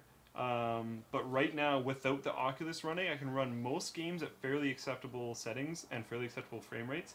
Once the Oculus shows up, I'm probably going to have to upgrade my graphics card, because that's so much harder to run. 2600K, I'm not too worried about upgrading. To be completely honest, I'm quite happy with my 2600K, and I'm pretty sure the bin on my 2600K is pretty nice. Yeah. Because I've gotten it to some pretty insane settings, so I like my 2600K, but the graphics card will probably have to change soon. Now we should come back to Twitter later, because I love interacting with Twitter and chat. Yeah, no, seriously. We could never stop, so we need to put a hard period on here. And, Sure. So we'll get move back. off for now. And one thing in the after party, we'll try and have a lot of fan interaction during the after party. So now, That's one thing, because I stream a bit too. Obviously, my younger brother here is completely E-famous. You guys love him, which is awesome. He absolutely deserves it. But I try to do that a lot. But it's hard when you have this many people. Because when I stream, our events, we can get a couple hundred people, and it's a lot of fun. But the chat goes much slower, and it's hard to keep track of this. But do you want to jump into the depressing unhappy topic? news? I almost don't really want to cover this, but we kind of have to. So Hiroshi Yamauchi from Nintendo has passed away recently, which is like super depressing. And yeah, I'm gonna go through like a very short history of Nintendo, and I'm gonna tweet out a few different links here so that you guys can see. One of these is a Kotaku link about the Nintendo they tried to forget, which is like Nintendo's weird history and some of the stuff they've done, including making cards and making I think appliances at some point, and a love hotel, which is awkward, a taxi service, toy blocks, noodles. Like, they've made everything. Literally, okay, so Yamauchi took over Nintendo making playing cards in 1989 when his grandfather passed away in they've been making playing cards since 1889. There we go, too many dates. Yeah. His grandfather passed away in 1949, and he took over, and then when he took over, he was like, I'm an entrepreneur. I will take this company further. And with his great vision, because he's just such a powerful, crazy guy, he's like the Steve Jobs of Nintendo, because I've heard actually that he was pretty hard on his employees and demanded a lot, but then the same kind of thing, the success you see with Nintendo and the success you see with Apple was just crazy. They both started from fairly moderate beginnings, and then just boom, which is just crazy. So Well, they still made some of the, Super Mario Brothers is one of the best games ever. it still is. It's just a ton of fun to play. I know we were playing it. Maybe this was actually a little bit of a while, maybe 5-6 months ago. But we had it set up, and we were playing a ton of it. Yeah. It's still just so much fun. Yeah, just at Mom's house there, and it was it was a ton of fun, just switching the controller back and forth and playing the side scroller. It was, it was great. Fun. Yeah. And like even their super old games, even their new games, they're still fun. And like someone just said, they're comparing it to Gabe Newell for Valve, and like it's Oh, absolutely. Yeah. yeah, It's just the iconic leader of an incredible company that has made such an impression on you. I'm not necessarily a huge Apple fan myself, but those who enjoy their products hold Steve Jobs to such a high standard almost, sense, on that kind of pedestal. Gabe is one of those as well. I'm a huge Valve fan. I've got the lanyard, Yeah. from the original Half-Life games that just completely took me into Counter-Strike, to all that kind of stuff. And Counter-Strike was a huge part of our childhood. Absolutely. Counter-Strike was big. Counter-Strike was a ton of fun. It was always that at that time, at least, we weren't into StarCraft quite yet, but it was that competitive, edgy, game that you would play that kind of ranks you. How good are you? Jump on Counter-Strike. You die instantly, man. It's so hard. You jump right, and it was. I remember, being in middle school, and it was such a big deal. How hard it was. I still remember being upstairs in that computer room, and the first day that I was able to get a kill-death ratio that was above 1, I was just like, yeah! Look at what I did! I'm Look at what I the did. best! I'm so good at everything! So anyways, he crazy entrepreneur, so he gains control over Nintendo and then decides, okay, I want to try everything. So they try making noodle blocks, they try making noodles, they try making toy blocks, they try a taxi service, and they even try a love hotel, which gets a little bit interesting. He owned the Mariners. Yeah. I'll get into that. So, it was finally in 1977 that they decided to get into the video game industry, and one of the best moves he probably ever made was hiring Shigeru Miyamoto. I hope I just said his name correctly, but I'm pretty sure I did. That guy is the dude behind Donkey Kong, Mario, and Zelda, which is basically the dude behind everything. Mm-hmm. For like so many games that I played when I was younger, so much awesome content that has never really dwindled too much. One thing that's interesting about Nintendo game reviews that I notice is that they always get ranked a little bit lower, and they're like, oh, they lost the vision that they had when they were a younger company, and I'm like, Yeah. maybe you have a little bit of correctness when you say that, but at the same time, they have to change things.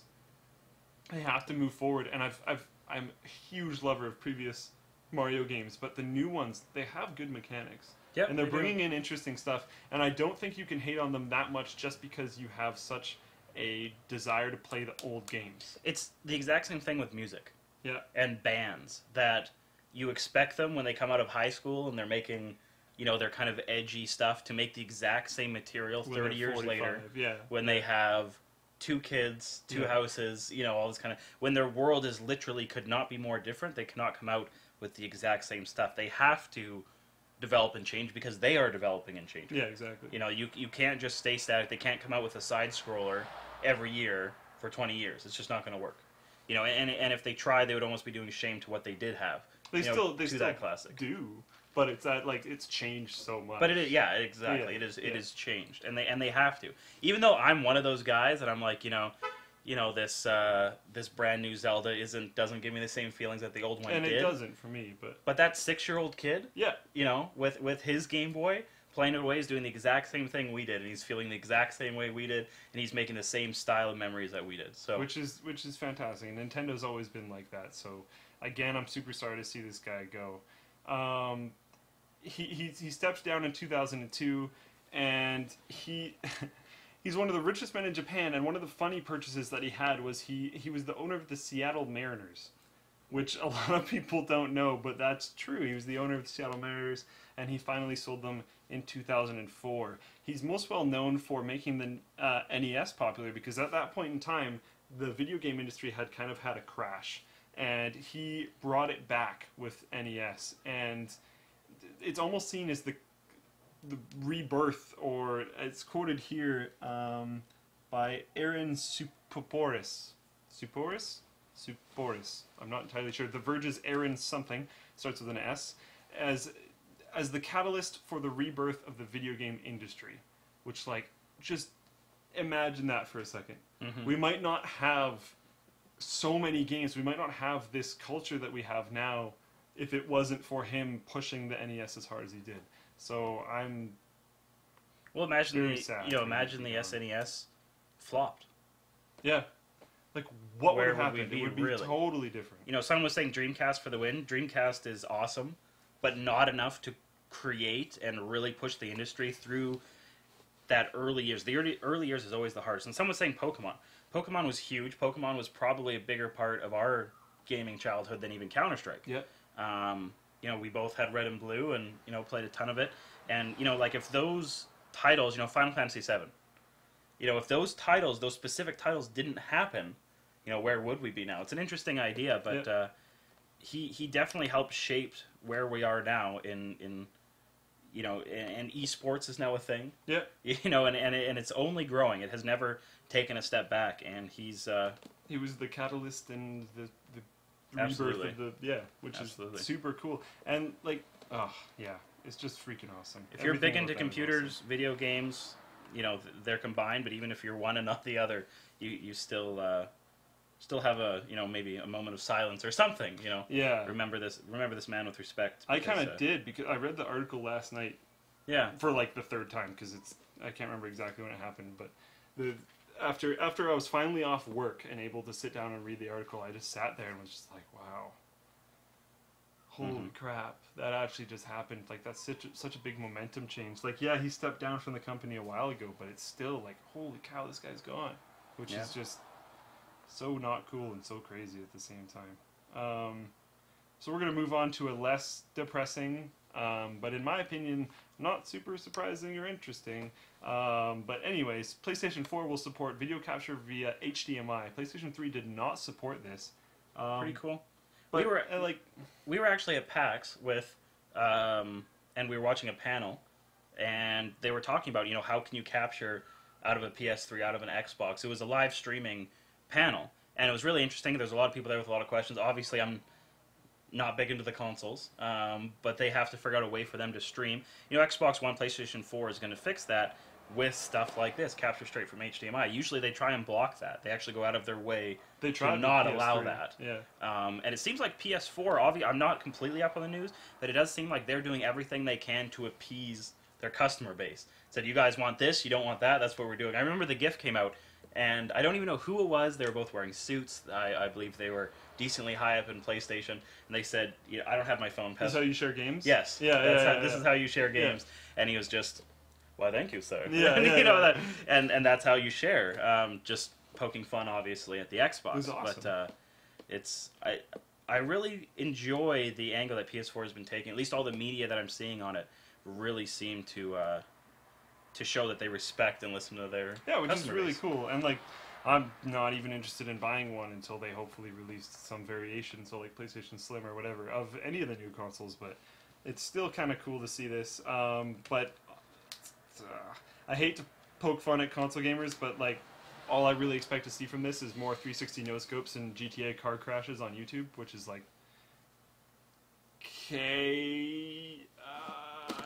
can't really. Yeah, it's gonna slide. I can't lift my hands. But I don't really think it's way too interesting.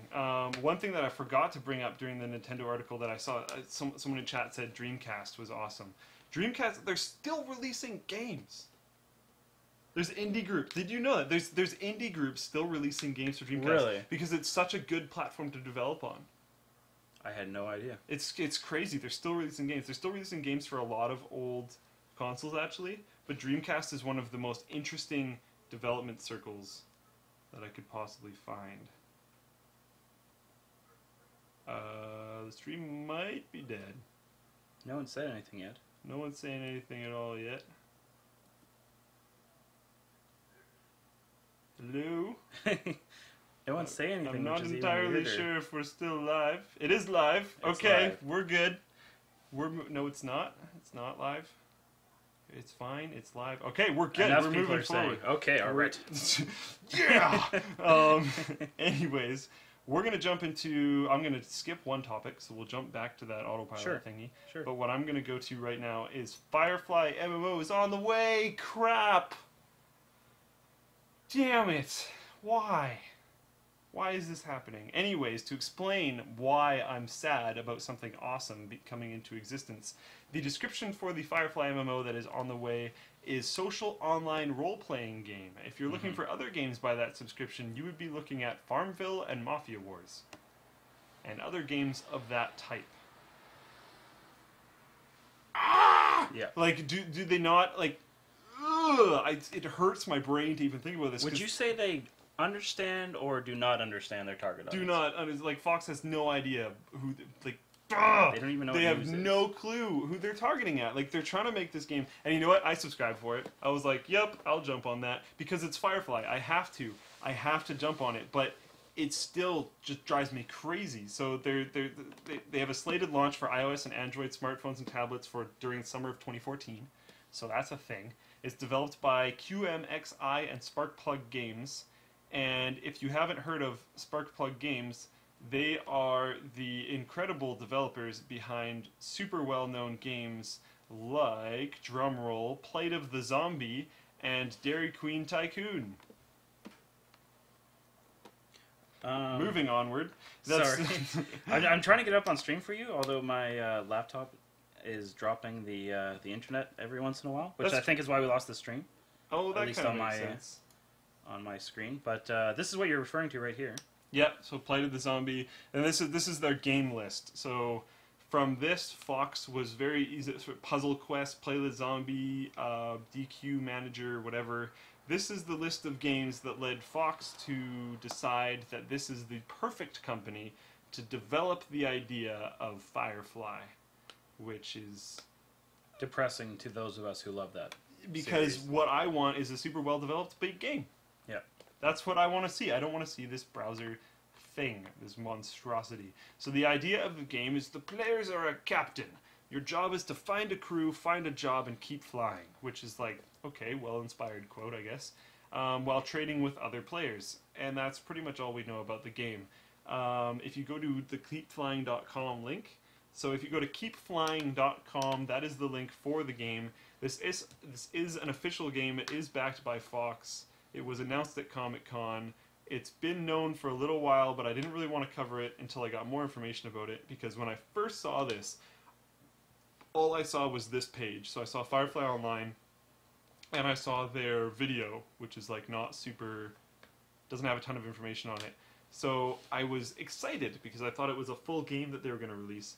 I was actually hoping originally that they were going to drop the online thing and make it a single-player game, because when they're going up against the giant forces that are EVE Online and CCP and Robert Space Industries and Star Citizen, like, I almost feel like they probably should have made a single-player game.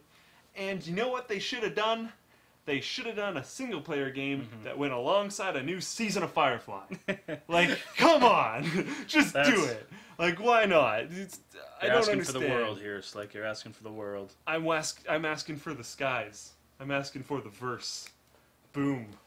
Now, just because we're on the topic, we do have 2 keys to give away. I'm thinking we should make up some sort of Twitter question. So what we have is we have 2 Rome 2 Total War keys to give away. Well, okay, 4, kind of, because we're giving away Total Rome and we're giving away the Greek States DLC, but we'll be giving away both of those individually to 2 separate people. So you'll get the game and you'll get the DLC if you win. We don't actually have questions yet, and what I kind of think we can do is we can give a little bit people some warm-up time. So maybe we'll jump and do one more topic, and then do the questions for that.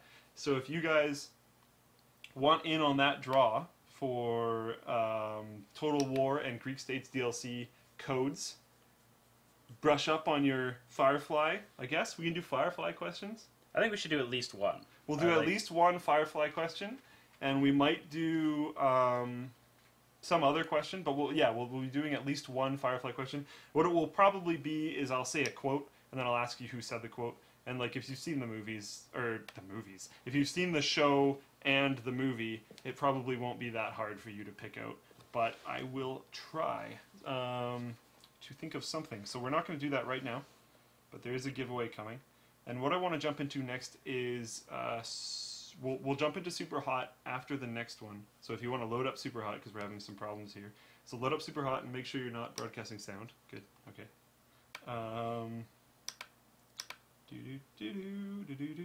I do have the here it is. Tesla article up, if that's what you were... Perfect. Let's jump to that right now. I just wanted Super Hot to get loading. So Tesla Model S Autopilot is a thing. The idea behind it is the Tesla's setup uses 360-degree flush-mounted cameras and radar with software and hardware level image processing to put the information together. That's a direct quote. That is, he tweeted that out. Elon Musk, the craziest person on the planet, the real-world envisionment of Iron Man, in my opinion. The guy's crazy. He's just, everything ridiculous coming out of, like, the inventor space right now seems to come from Elon Musk. The Hyperloop, Tesla in general, his SpaceX or whatever it's called, his, like, space programs. The guy's just crazy and awesome, so I'm stoked to see that. There's quite a few other companies that are doing this. Mercedes, GM, Volvo, Continental, Google, all these places have partial or full car control things where it can drive itself to some degree, but he wants to kind of go on it on its own. You'd think with Google being there that they might have some partnership possibility, but nope, they have decided to go their own way. So that's going to be really interesting. Personally, I'm not way into the car autopilot thing. And I know Richard and I talked about this in past, and neither of us really are. But where I'm way more okay with it is, say you're on a job site at a mine, and you need these huge, massive trucks to just kind of truck stuff around. I see that being much more applicable. I'm not a huge fan of self-driving cars on the road because of demonstrations that we've already seen of people being able to hack into them and just mess with them. Make the car think the e-brake's on so it drives differently, make the car do whatever. So that just kind of sketches me out, because while I'm not perfect and probably more flawed than that machine is, I'm not personally hackable. Unless you're talking about social engineering, which is a thing, but like, yeah. I'm very anti. Yeah. I'm pretty strongly anti. I have always enjoyed driving. I drive a lot. It turned out that I'm driving for a living right now. I drive for the Teamsters Union for 155. That's the local movie union. Working on Wonderland right now, which is pretty cool. But I drive a lot. I drive large trucks downtown Vancouver, which is some of the worst driving you can have. And honestly, I'm relaxed and I get it done every day. And it's not that difficult. And I am terrified of sitting in a car. And the thing is, technology is beautiful and there's technology is great. You know, take my S3 for example. Every once in a while with my S3, I can type in 5 words in a text message and it just sits there. And I feel like it's looking at me and nothing's happening. And then like all of a sudden it's like, oh yeah, those words. Oh, the words. Well, and then it puts all the words out. Those, yeah. And then, you know, other times it works fine and there's just different issues. Whereas if my phone decides not to put those words out instantaneously, that's not an issue. If my car decides to not avoid something instantaneously, that's a huge issue.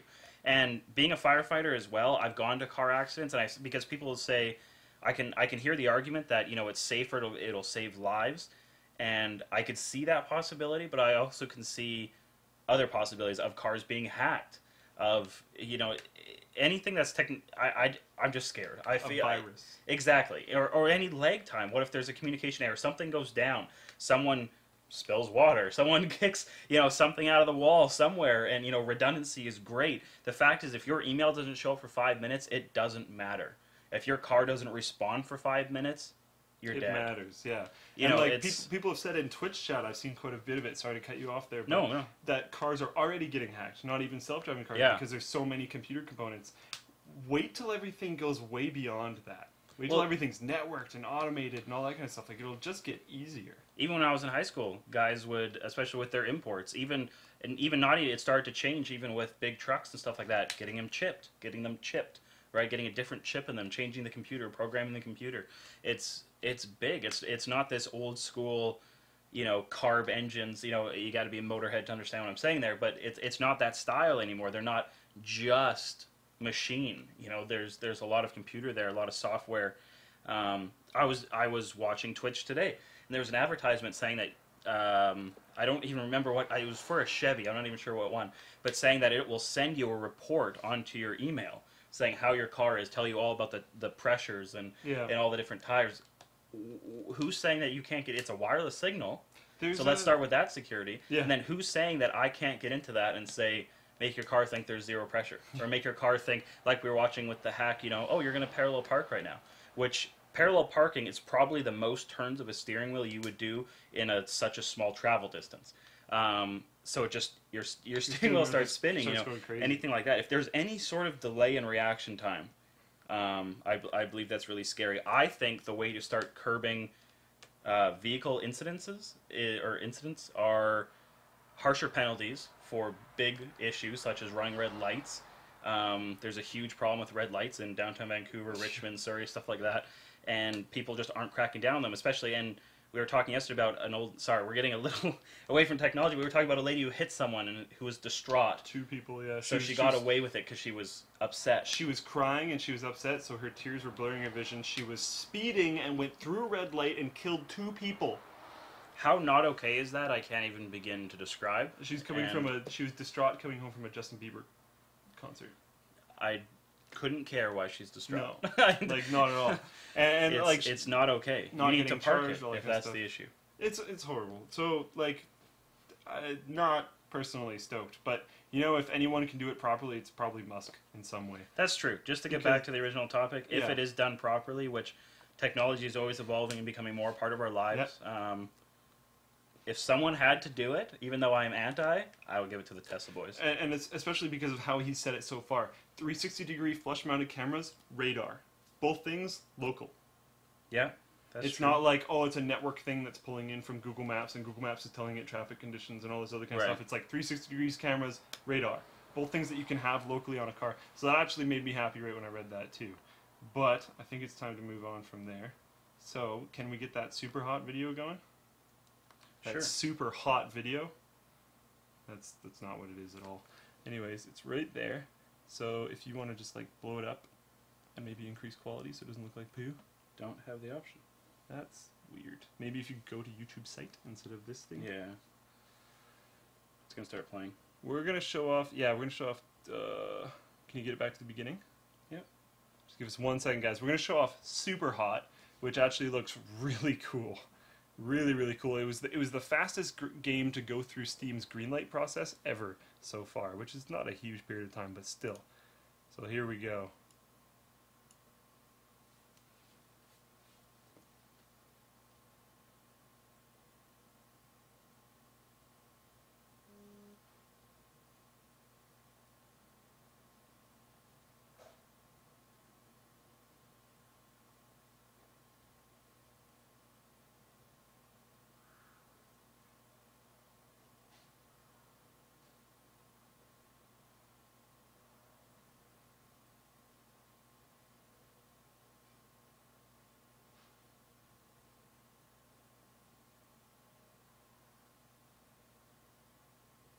No sound on the video?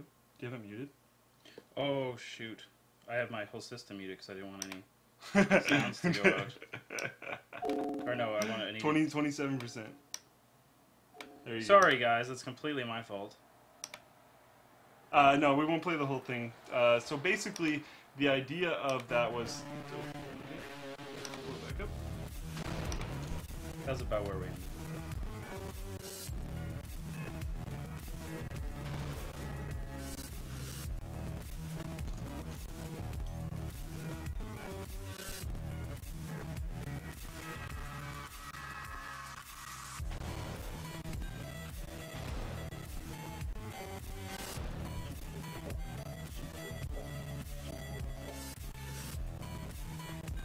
I think that's probably good. Yeah, I think they got the essentials of it. A few people in chat, like one guy's like, it's Braid, and another guy's like, it's just a mediocre FPS with time stuff. What do you expect people to do, man? And like, it's Braid because it has a movement time mechanic? Really? Like, yeah, you can draw parallels between it. I did in my notes even, but it's not the same game. Braid's a platformer. This is a shooter. What are you talking about? Like, yeah, you can tie into Braid with the whole idea that in Braid, in certain points, when you move, everything else in the level can move. Yeah, and this it has kind of the same thing, but it's an FPS, it's not a platformer. What are you talking about? You wrong, son. Anyways, so it's interesting. It's the fastest game to get green light on Steam. You can play it right now on their website. So if you go to Super Hot Game, I think is the URL for it. Let me check this up really quickly. superhotgame.com. If you install some little Unity plugin thing, you can play in the browser, which is probably not the best way to play it, but it's just a cool little kind of mechanic for a game. It's not game breaking. It's not the craziest thing to be released in the last 10 years. It's not anything like that, but I played it in the browser for a little period of time, and it was actually quite entertaining to play. You get to kind of dodge bullets in an interesting way that's never really happened before. You get to shoot people in an interesting way that's never really happened before. With the time mechanic, it's hard to hit stuff when it's moving parallel to you, but it's really easy to hit stuff when it's coming directly at you, and other different combinations like that. So it's interesting. You should check it out if you're a fan of little indie games with new mechanics. That's definitely for you. If you're not, then it's not for you, so don't check it out. I feel like people are being a little hard on it. Me too. I don't know where that came from. It's just an easy little game. Like Yeah. when you showed me, I was not critiquing it like it was the second expansion for StarCraft, or if Yeah. Half-Life 3 or something. Like, you know what I mean? Like, I wasn't putting on that pedestal. Just It's a not cool little game. It's just a cool little mechanic, and it's like it's a tiny game. I don't know. It's not that big of a deal. I wouldn't harp on it so hard. Jeez, guys. I think it's pretty cool. I'm going to try it out. It's not a 20-hour content, $59.99 game, but it's been overhyped. What? You guys are nuts. I have no idea what you're talking about. Kiwi and Apple, man. Game looks fun with a smiley face. Yeah, exactly. Winky face. It's a small, interesting game. Take it for what it is. You can't compare this to Skyrim. You can't compare this to any other huge game. This isn't GTA 5. I don't know why everyone's freaking out so much. Anyways, we're going to move talk on. about Half-Life 3. Why'd you have to bring it up? It's true, it hurts. Super Hot. There's It two hurts. names in the title, but there's a third name in the URL. Half-Life 3 confirmed? Yes. 3 Boom. words. Half-Life. Number 3. 100%. Yeah, Half-Life 3. Half-Life 3. Half-Life because time is... I'm only living half a life until I get Half-Life 3. Okay, I'm gonna anyways. lose all my followers. Alright. We're going to move on to Dota 2 LAN support, so I actually want you to kind of head this up. Okay, so Dota 2 announced LAN support. Now, we do have some questions about it. If you guys know, go ahead and tweet at me or Slick or both of us and let us know, because I'm wondering if it's a pure offline, like if you have no internet access whatsoever, can you go on Steam offline mode, and can you play? Did we confirm that? So the reason why he's asking this, and like we've confirmed it to a certain degree because that's what everyone's saying, but the wording on it is a little bit vague. So what they say is now you can create a local lobby and use your computer as a host, which makes us 99.9% pretty sure that it's offline. But then they said to host a rousing round of Dota 2 through your home or cafe network. They didn't say LAN. They didn't specifically say offline. The wording is there that it could totally be offline, but it's not explicit. It's not in stone. That's the only reason why we wonder. But the main thing about this is if it is what we want, which is local play, which is LAN play, which StarCraft guys, you know, if you knew me before today or you've been following StarCraft at all, everyone has been screaming for LAN play. Yep. And in a lot of other games, you know, why can't we have just a pure LAN experience? Civ 5, we had a pure LAN experience. It was better than hosting online. It was just a better all-around experience. Something like LAN is catering to the gamers because that is what they want. StarCraft 2 and Blizzard saying, no, we're not going to do that, is shutting the door on terrible. what their customers want. Exactly, and like this is why we're looking into this further, and this is why we're like, well, it's not actually worded exactly how it could be, is because we're worried and hypersensitive because we've dealt stuff like League of Legends not having LAN support, and games dropping and losing everything, and like because randomly reconnecting into a League of Legends game breaks the whole thing. It's screwed because if you get one team that can reconnect before the other one, they get a massive advantage. We have StarCraft games losing total connections. Like it's just they not did improve it with you can recover the game, but that still completely stops the speed. Basically, StarCraft stops at the bottom of the graph and just goes up exponentially with the speed, the actions per minute, what is required to play, and you know even at the first couple minutes, it's above, at least I believe in my elitist sense, above many games. And the fact is you have to stop that, reload, you know, have all those issues, and you know, lag, anything like that, any slowdown can be detrimental to the viewers and to the players. So something like having a pure, like, because if LAN truly works, I guarantee you they're going to be using LAN at tournaments, you know, the Invitational. They're going to be absolutely using it. It's way more dependable. It's way easier to manage. And those network guys at big LANs run around like crazy. And they work their butts off. Even local LANs, like Vancouver, Godicon, you got these guys who, you know, manage networks full time. And then they come and they volunteer their time and they work hard, you know, just to keep everything up and going. And I'm sure having it as a LAN would be so much easier for them. You know, and at your place, you know, when we go game there, you know, any game that we can play on LAN is just so much more stress-free and generally always way quicker, more responsive. You know, it's just a better all-around experience. Yeah, that's very true. Now, we're going to jump, basically, we're done. Nope, we got one more thing. Okay, so Steam Universe is expanding in 2014. Can you bring that up on your thing? So, like I just said, Steam Universe is expanding in 2014. One thing I've seen this addressed in the comments, I gotta get this really quickly. In the chat, some people are like, oh my god, mods are abusing their powers. That could totally be MooBot. I have MooBot installed, so MooBot's gonna automatically remove certain things based on certain parameters. So if you're typing things in certain ways or linking certain things, it's just gonna automatically remove it. So it could be MooBot, I'm not entirely sure. But if you do ever have any problems with the mods, feel free to message me on the forum and I'll take care of it as fast as I can. Anyways, Steam Universe is expanding in 2014, and then what they say after that is, last year, quote unquote, last year we shipped a software feature called Big Picture, a user interface tailored for televisions and gamepads. This year we've been working on even more ways to connect the dots for customers who want Steam in the living room. Soon we will be adding you to our design process so that you can help us shape the future of Steam. And then if you scroll up a little bit, they have these 3 circles, and there's little things in the circles, and I don't know what they mean, but there's a countdown, and that countdown's coming up pretty freaking soon. I think that's Monday or something, and I'm pretty sure it's Steambox. I don't really know, but like I'm sure it doesn't mean Half-Life 3. There's 3 circles. Whoa, there's 3 circles. But it's probably not because it says living room. But there is 3 circles. Yes, yes. So Probably I not, but don't know. you know what? Any news from Valve is exciting. There's also 3 parts of the URL: store.steampower. Oh, goodness.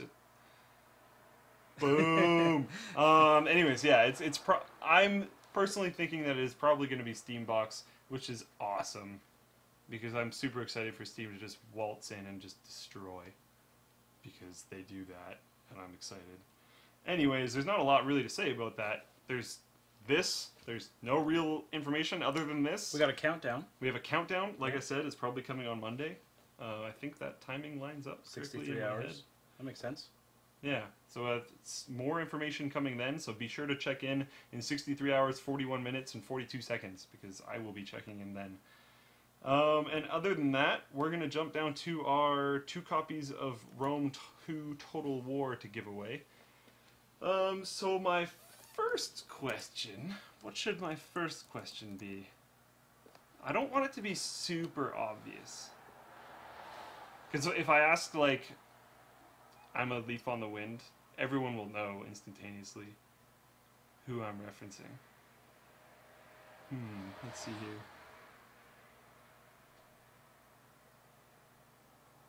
Some of the just how things are worded even are going to be too easy to Yeah, that reference. first one. But this one will be pretty easy, but we'll do this as the first one. So how we're going to do it is you have to tweet me the answer. So at SlickPC. I know it's Wash, but I said that wasn't the one I was going to do because it was too easy. Anyway, so the first one is going to be I was aiming for his head.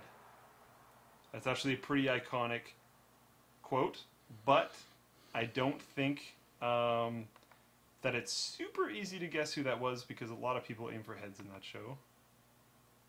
So we'll see. Oh, looks like we got someone who's already answered that. So we'll move on. I'm not going to announce their name right now because sometimes Twitter kind of messes up. So we have a winner.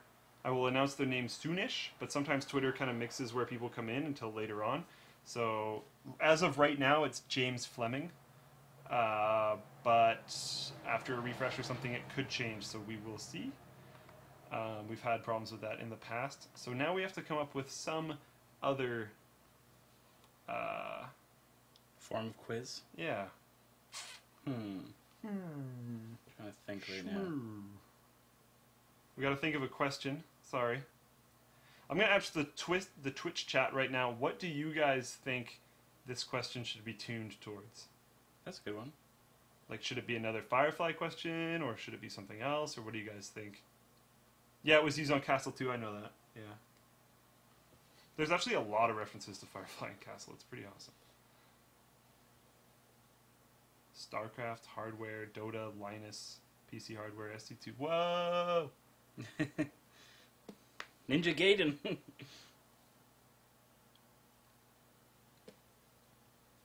Okay. The question was answered by me in this video. But I don't know how many people are paying that close attention to exactly what I said. But what does DDR3L stand for? Oh, that's a good one. Yeah, what does the L stand for? I like this because there's actually 2 words there, but there's only 1 letter. So it's not as easy as you might think. But I think someone will be able to answer that fairly quickly as well. So let's see. Boom! Done. Someone's already done it. So as of right now, again, it could change, but it's Ken McClelland. It might change because Twitter might decide to reorganize things because I'm getting Zerg rushed, but right now someone has already won, so if you answer past this point in time, there's no point. I just got 20 new interactions. It is not low latency, it is low voltage. A lot of people Anyways, saying latency. yep. So, I think that's it. Wind, you're correct. I probably should have let the mod team choose the questions, but I think those were alright. And I think that was a fairly alright stream. We don't have... Oh, right. Wind, I need you, sir. We have one thing left to do. We have 2 keys to give out, don't we? We just did. I will message them later. Oh, I was okay. I didn't. know you were Those giving out the guys first one. that answered that question, make sure that you follow me because I will follow you, and that way I can send you a direct message through Twitter. So just give me 1 sec, and I'm going to try to find the links to the build logs of the week. Because I've got them. I forgot to make the PowerPoint, but I've got them. Later, man. Okay, now I'm going to email these to you in like the most ghetto way possible. Because I don't know how else to give them to you. So give me 1 second. So we're doing build logs of the week, and then the stream is over. We've already done the giveaway, and we will be moving on to les after party.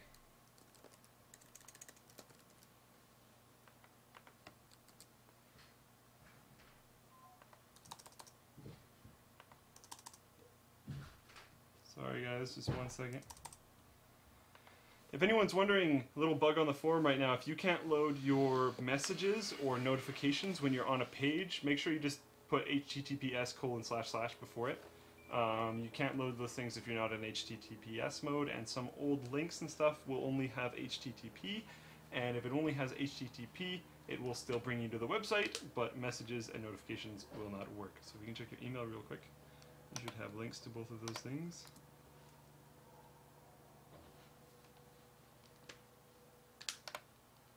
There we go. Which one would you like first? Either one, go with that one. So this guy, I'm going to move to there. This guy, if we go back up real quick. So, is this very top? So, Live Turbo 24, or Live Turbo 24, with Project Aspros. Aspros? Not really sure. Scroll down a little bit for me.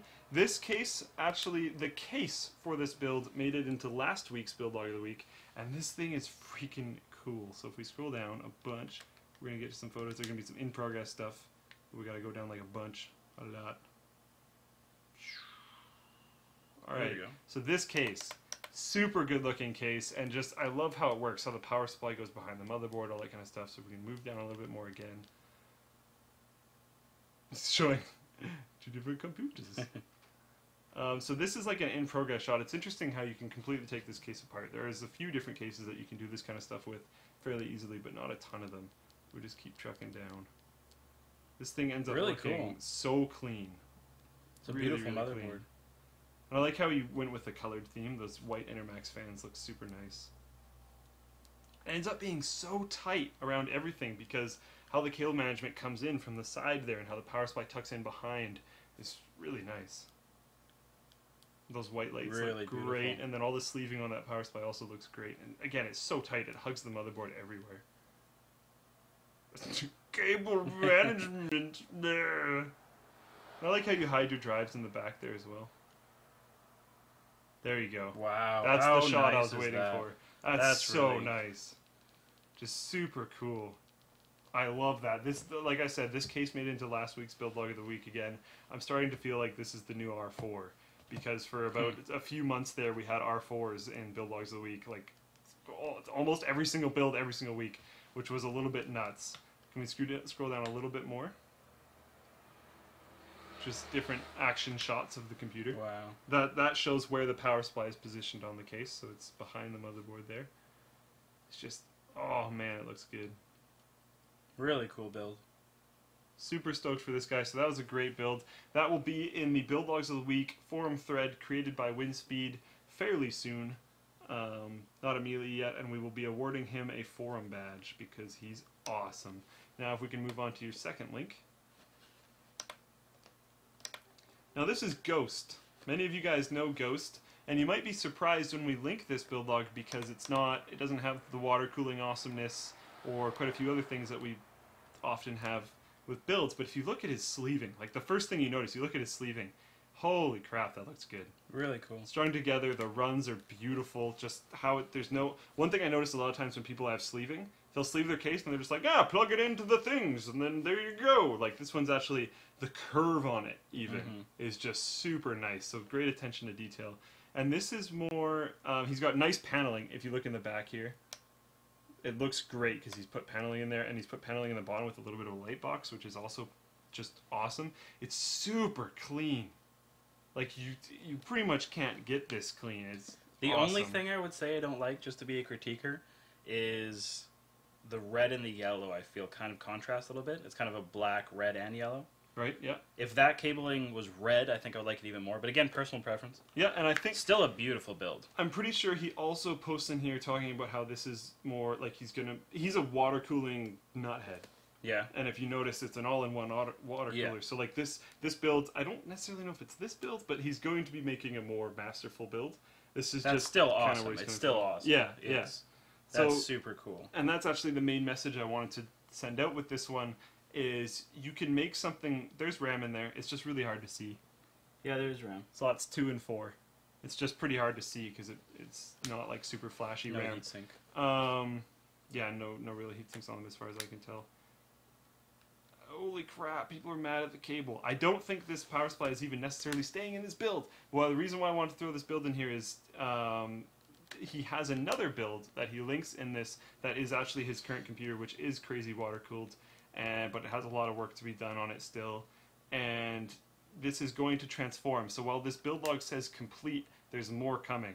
So he has this one that's complete, which is really cool because if you look at the light box on the bottom, the paneling on the back, and the really, really high quality cabling, along with one of the neatest builds I've ever seen, there's still more coming. So I wanted to show that off as well.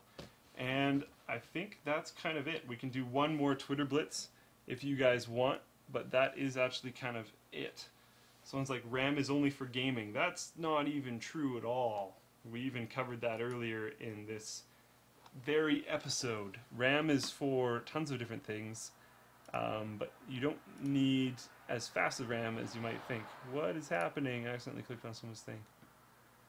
Real quick, why did you get arrested? I didn't actually get arrested. I was trolling all of you. So, Apparently it worked. apparently, yeah. Apparently it worked. I never actually got arrested. If you look closer into the photo, not only is it probably physically impossible for her to arrest me, but I don't actually have cuffs on. My hands are just kind of like back there, and she's smiling, which is like weird. But yeah, that was at it's called the night market, Richmond Night Market. So she was just there, and I asked her to take a picture with me because I saw her taking a picture with a little kid, and I was like, why can't I take a picture with her? That should be fine. Oh God, we have everyone answering all the questions. So we're gonna refresh this. Do you or your brother fold at home? We do not actually do folding at home, but what we do is boink. Or how our father calls it, bonic. Sounds way better. It sounds so much better. Way better. It's not bonic, but it sounds incredibly better when you call it bonic. So we are a part of that processor speed for a good cause group, but we're not technically in the folding group. Isaac wants a shout out of the party Twitch channel again. It'll be at the Luke_LAFR. Yep, shout out to the After Party Twitch channel, just like he just said. So twitch.tv/Luke_LAFR.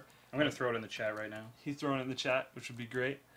We're going to refresh here. What do you think the ideal internet speed is? I have 3.5 megabits per second down steadily and 1 megabit per second up. What do you think? You're probably doing pretty good. Personally, the ideal internet speed is All of the fast as I can Yeah. freaking get it. Google Fiber, 100. That's Yeah. what I want. Like, so I might not be the best person to ask that, but if you're looking at like cost per performance level, I don't know, man. It's really gonna depend on where you are. But for me, Google Fiber, like I want as fast as internet as I can get. Yeah. I don't like waiting for things, and I love the office internet for that reason. We have really fast internet in the office. Oh, I love this question. Do you like cheeseburgers, hamburgers, bacon cheeseburgers, or bacon hamburgers? I'm probably gonna go with bacon cheeseburgers. Yeah. Just put all the things All on the things on it. Like when it's a hamburger, just like load it up, man. You guys rock. I can't wait to build my computer. That's awesome.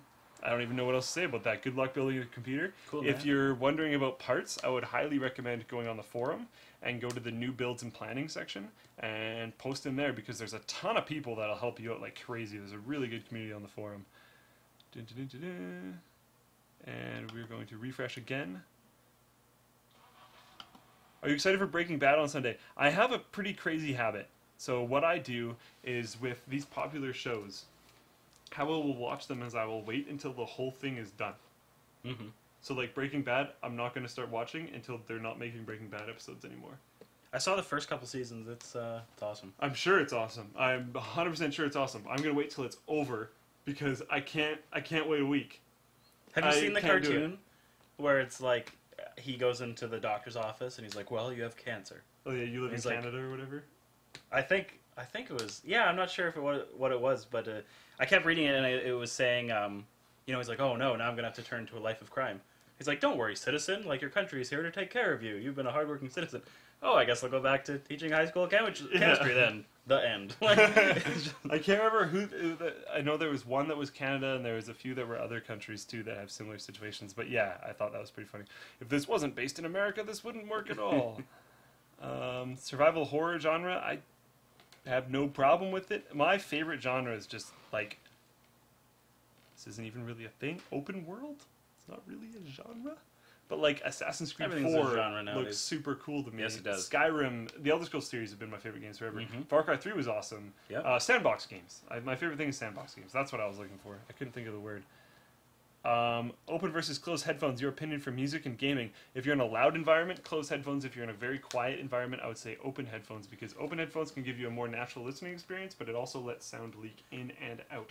So if you're somewhere where there's going to be other people, you could annoy them, and they could annoy you. With closed headphones, you kind of lock it in, so you can't annoy them much, and they can't annoy you much. What is your Sennheisers? What model is that? 595s. But if you're looking into Sennheisers, I would suggest 555s because they're a lot cheaper and really similar. And there's a little But hardware hack. holy cow, are those headphones good? Yeah, I love them. I got to play a round of Counter-Strike Go the other day with Briggs, and I could hear him perfectly, Yeah. and I could hear everything within the game perfectly. Yeah. It was, wow. I'm that was super incredible. stoked with those headphones. Yeah, When I bought those are- that was before I worked with Linus, and I did an insane amount of research. And then I found them on Amazon for like 74% off. They were cheaper than the HD 555s, and they're HD 595s, and they're from Amazon. Like, they weren't from some random little retailer. So I was like, yeah, gonna buy those.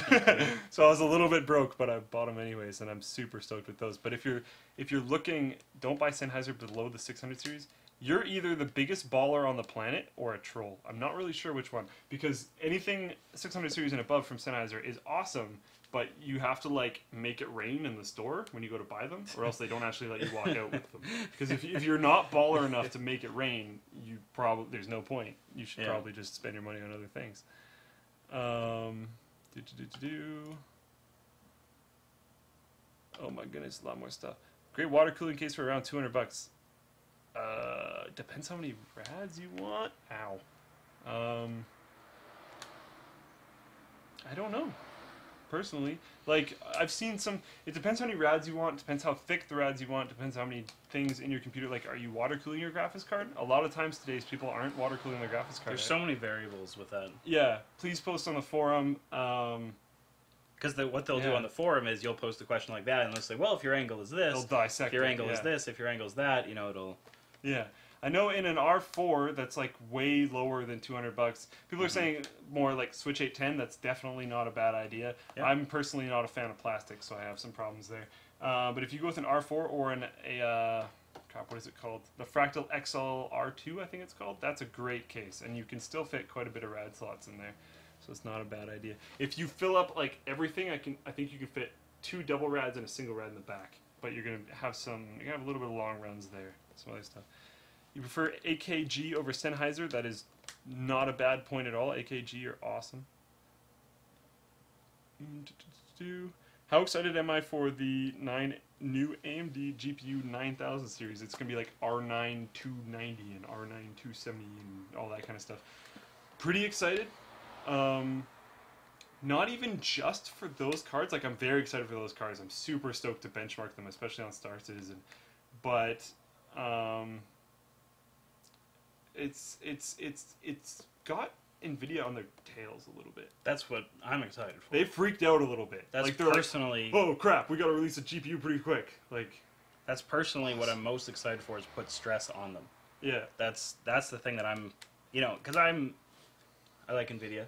Yeah. But I want them to be pressured. Same thing with Intel. I would love an AMD chip to just come out and start rivaling them, as hard as they possibly could, and just push Intel, really put the pressure on them. Because really, as far as I'm concerned, of course, you could disagree with me, but I feel like Intel's, the boss dog, right? I would love kind of to are right see, now. but I would love to see them feel stress, feel pressure, sweat a little bit, Because- and really have to pour into it. And especially with Intel, like recent leaks, man, have they got complacent about desktop performance. Like, wow, oh yeah, we were able to have like way less power requirements and the same performance. I'm like, you don't realize what I care about in that sentence. You said one thing I don't care about at all, and then you said one thing that I care about a lot, and it's not a good thing. Yeah. Like, the same performance is not what I'm looking for, so that's super boring. not looking to save $10 a year on my electricity. Yeah. I'd rather. And like the thing with AMD is you can often get a really, really well performing platform for not very much money at all. That's true. Because like you can get super cheap motherboards with Yeah. your not that expensive CPUs, Yeah. and then overclock the tar out of them and still get a lot of performance. But people are going to lean towards Intel. They just do. It happens. So yeah, I don't know. It's an interesting sector, but like. One thing with computer hardware in general is there hasn't been a ton of stuff to push it really hard lately, so a lot of companies are getting quite complacent. So I'm excited for the 9000 series graphics cards because they're going to push NVIDIA, and when NVIDIA gets pushed, AMD's going to get pushed, and it's going to get pretty crazy for graphics cards in the next while because of stuff like Oculus Rift, stuff like Star Citizen's coming out, where they're like, we don't care. We're old school game developers. You better have a PC that can run our game. We don't care about you if you can't. Mm-hmm. And like that's cool for computer hardware because that means they're going to be pushing really hard. And Oculus Rift is kind of doing the same thing. It's 3D. Good luck. It's a lot harder to run 3D. You need to get some better hardware. So hardware companies like NVIDIA and AMD are going to be pushed because when one of them is going to be able to say, we can run this Star Citizen on Oculus Rift depth setup at okay frame rates at the top settings, when only one of them can say that, the other one's going to be crapping themselves. Completely crapping themselves. Absolutely. Because everyone's going to go, okay, I want that setup, Right. not I want the other setup. So I'm It's going to excited. be the new benchmark. Exactly. So I I'm remember excited. when EverQuest needed a 3D graphics card. Holy crap! Everyone was like, oh my god, now I have to go, I just bought a new graphics card a year ago, I'm going to have to go do that again. Yeah. But that's what the state of gaming was. And they're kind of re-bringing that back, Yeah. Snapbacks are popular again, and, like, the 80s look has basically come Yeah, back. Well, yeah. us computer guys, we're going back too. We're going back to the point where, I want to play this new game, I have to go buy a new graphics card. Yeah. That's kind of where it's coming. Which is, I'm just kind of reiterating what you said, but I'm totally cool with it. Yeah, me too. I'm excited to actually start benchmarking stuff. One of my benchmarks, I'm gonna leak something that I haven't even talked to Linus about, but I'm doing this, so I don't even care. But one of my benchmarks is gonna be, I'm gonna run Star Citizen, and I'm gonna wear an Oculus Rift and benchmark it. Because I want to be able to benchmark realistic situations, and people are gonna try stuff like that setup. They're going to try Star Citizen, which is insane, and they're going to try it with Oculus Rift, which is insane. Mm-hmm. And I'm going to kill graphics cards, and it's going to be fun because I like killing graphics cards. And then I get to release numbers, and it's going to be interesting. But like, this is where we're going, and I hope that they're ready. And I hope 9000 series is ready because they've already said that minimum requirements for Star Citizen is a 460. And they suggest getting, once it comes out, this is NVIDIA side requirements. They didn't release both sides, I don't think. But a 460, and once they're out, they suggest getting an 880, or if you can wait long enough, a 980. Because they're like, yeah, they're not ready. Once we have full settings for this game, they're not ready. And I was like, yes. Wow. And a little bit of a sneak peek for my benchmarks for the Hanger module. I had a 780 overclocked as high as I can get it without it throttling down. And a 3960X overclocked to 4 gigahertz on the bench, and there was points in time where I dropped down to 30 FPS. Just like, whoa. And that's before it has all these graphic settings that it's going to have soon. So that's pretty cool. Apparently we're setting records for the longest stream. I was actually just going to say, we can I'm cool to go for a bit. I'm used to like the 10-hour, 11-hour yeah, but we were going to do StarCraft after streaming. party too. It's true. That's Yeah. true. We'll do a little bit more Twitch questions if they're still good. They are still good, so we will see. Some guy, James Fleming, says, are you excited for Dying Light? I'm super excited for Dying Light. That game looks sick. It does. Looks super cool. Did my video on that ever come out? Can Twitch chat answer this? On Dying Light? Yeah. I swear I saw it. Did it release? While we're waiting for that, Luke Painter, at Luke Painter, saying Dreamcast is still online. Very excited about it. Played all the time. Dial up for days. Red Spot Games still make games for it. Yeah. That's really cool. It's I know we talked about it crazy. a little bit, but that's really cool. I'm gonna have to check into that. Thanks, Luke, for tweeting that. You know, it's thanks, Luke. Thanks you as well. You know, but no, that's really cool. I literally had no idea that there's any company still making games for Dreamcast. I think I have a buddy who has one. I'm gonna have to Brad. I think Brad's got one, and we'll have to look into that for sure. Yeah, it's actually pretty crazy. Are you going to play GTA 5 on consoles, or are you done with consoles waiting for PC release? I'm not done with consoles. I actually personally don't really have anything against consoles. I think they fit their own use case. It's just not necessarily a use case that's completely tuned into me. I like PC gaming more, but I have already played GTA 5 on console. Yeah. I don't think we have time to go through the gigantic, long discussion that is GTA 5, but maybe we can do that on the after party. No sponsor messages. Don't get yourself fired. Boop, boop, boop, boop. We actually planned it out so that I wouldn't have to do that. Woo! Yeah! Awesome. So, yeah, I don't have to do sponsor messages, which is good. Someone just asked, Asus DirectCu 2 or AMD 7990 for gaming? Huh?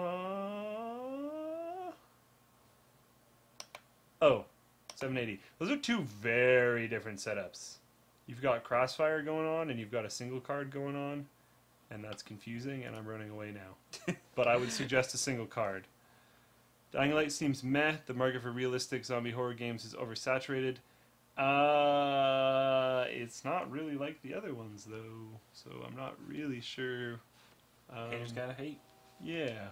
I think it's still pretty cool. It incorporates a lot of different stuff. And when you're saying realistic zombie horror games, what's coming to my mind first is DayZ, but I'm assuming that's not what you're talking about. What I would like to Dying say Light is, what is a realistic fictitious event? Just saying, like, if it doesn't exist, it is theory. Therefore, the realism is subject, is it not? I understand. I'm playing a little bit of devil's advocate. Yeah, but I think that's still a correct term. Because is it? Realistic would be like pertaining to realism. And But can that encompass the idea of a possibility?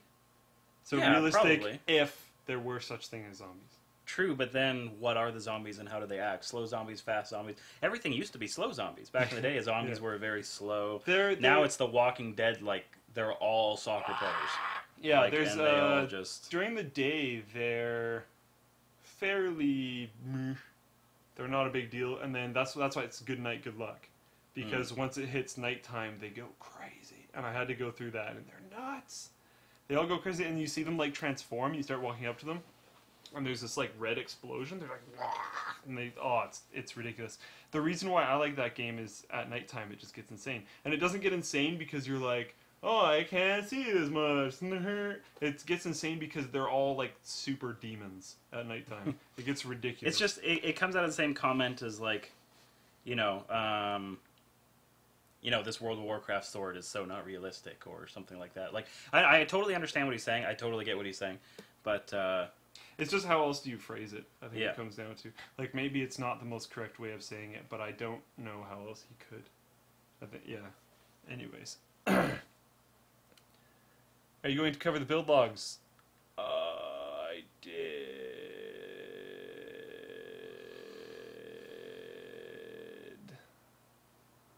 I don't know what to say.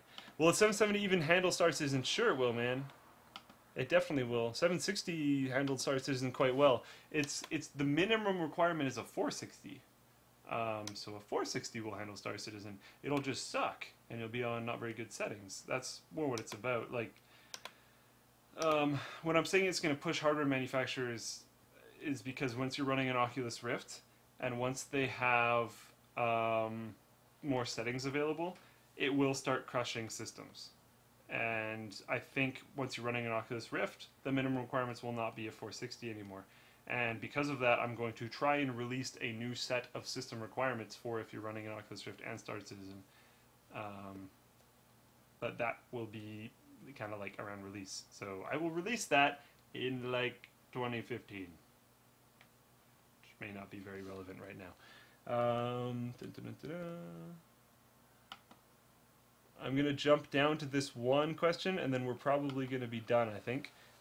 Is it possible to buy a cherry-picked 4770K, and would you recommend delitting a 4770K? It is possible. What you can do is look for your bin number and look for all that kind of stuff, and find someone who's already overclocked it and then buy it from them.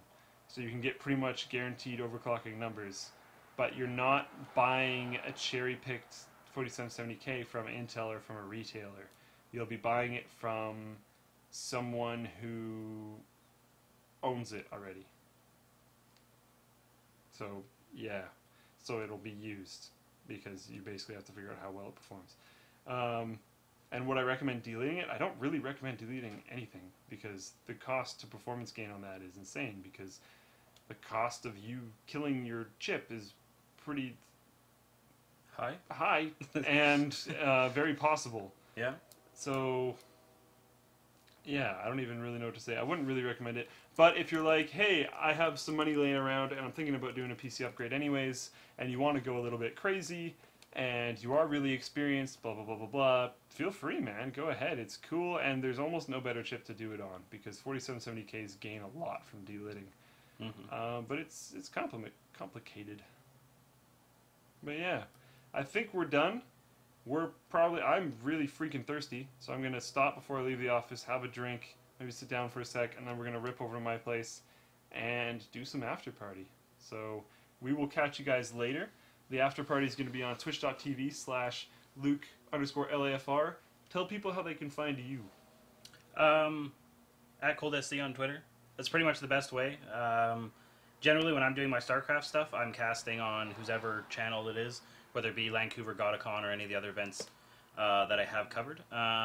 So there isn't really a way to follow me there. But yeah, the Twitter is the best way. And if you want to add me on Facebook, I actually have an account. First name's Cold, last name is SC. If you want to add me, and as long as you're not BM, I'll add you back. And yeah, thank you guys for taking me in here. I was a little nervous to start. Still a little nervous. We'll pretend I'm not. But it was a lot of fun. And yeah, we'll see you guys at the after party. I kind of want to go relax a little bit, so I think the first game we'll start with is Hearthstone, if you're down. Yeah, we can start with some Hearthstone. Start with Hearthstone, then we'll probably move on from there a little bit. Thanks for the good show comment, guys. We'll be back for the after party. I will see you guys soon. Thanks for tuning in. See you guys later.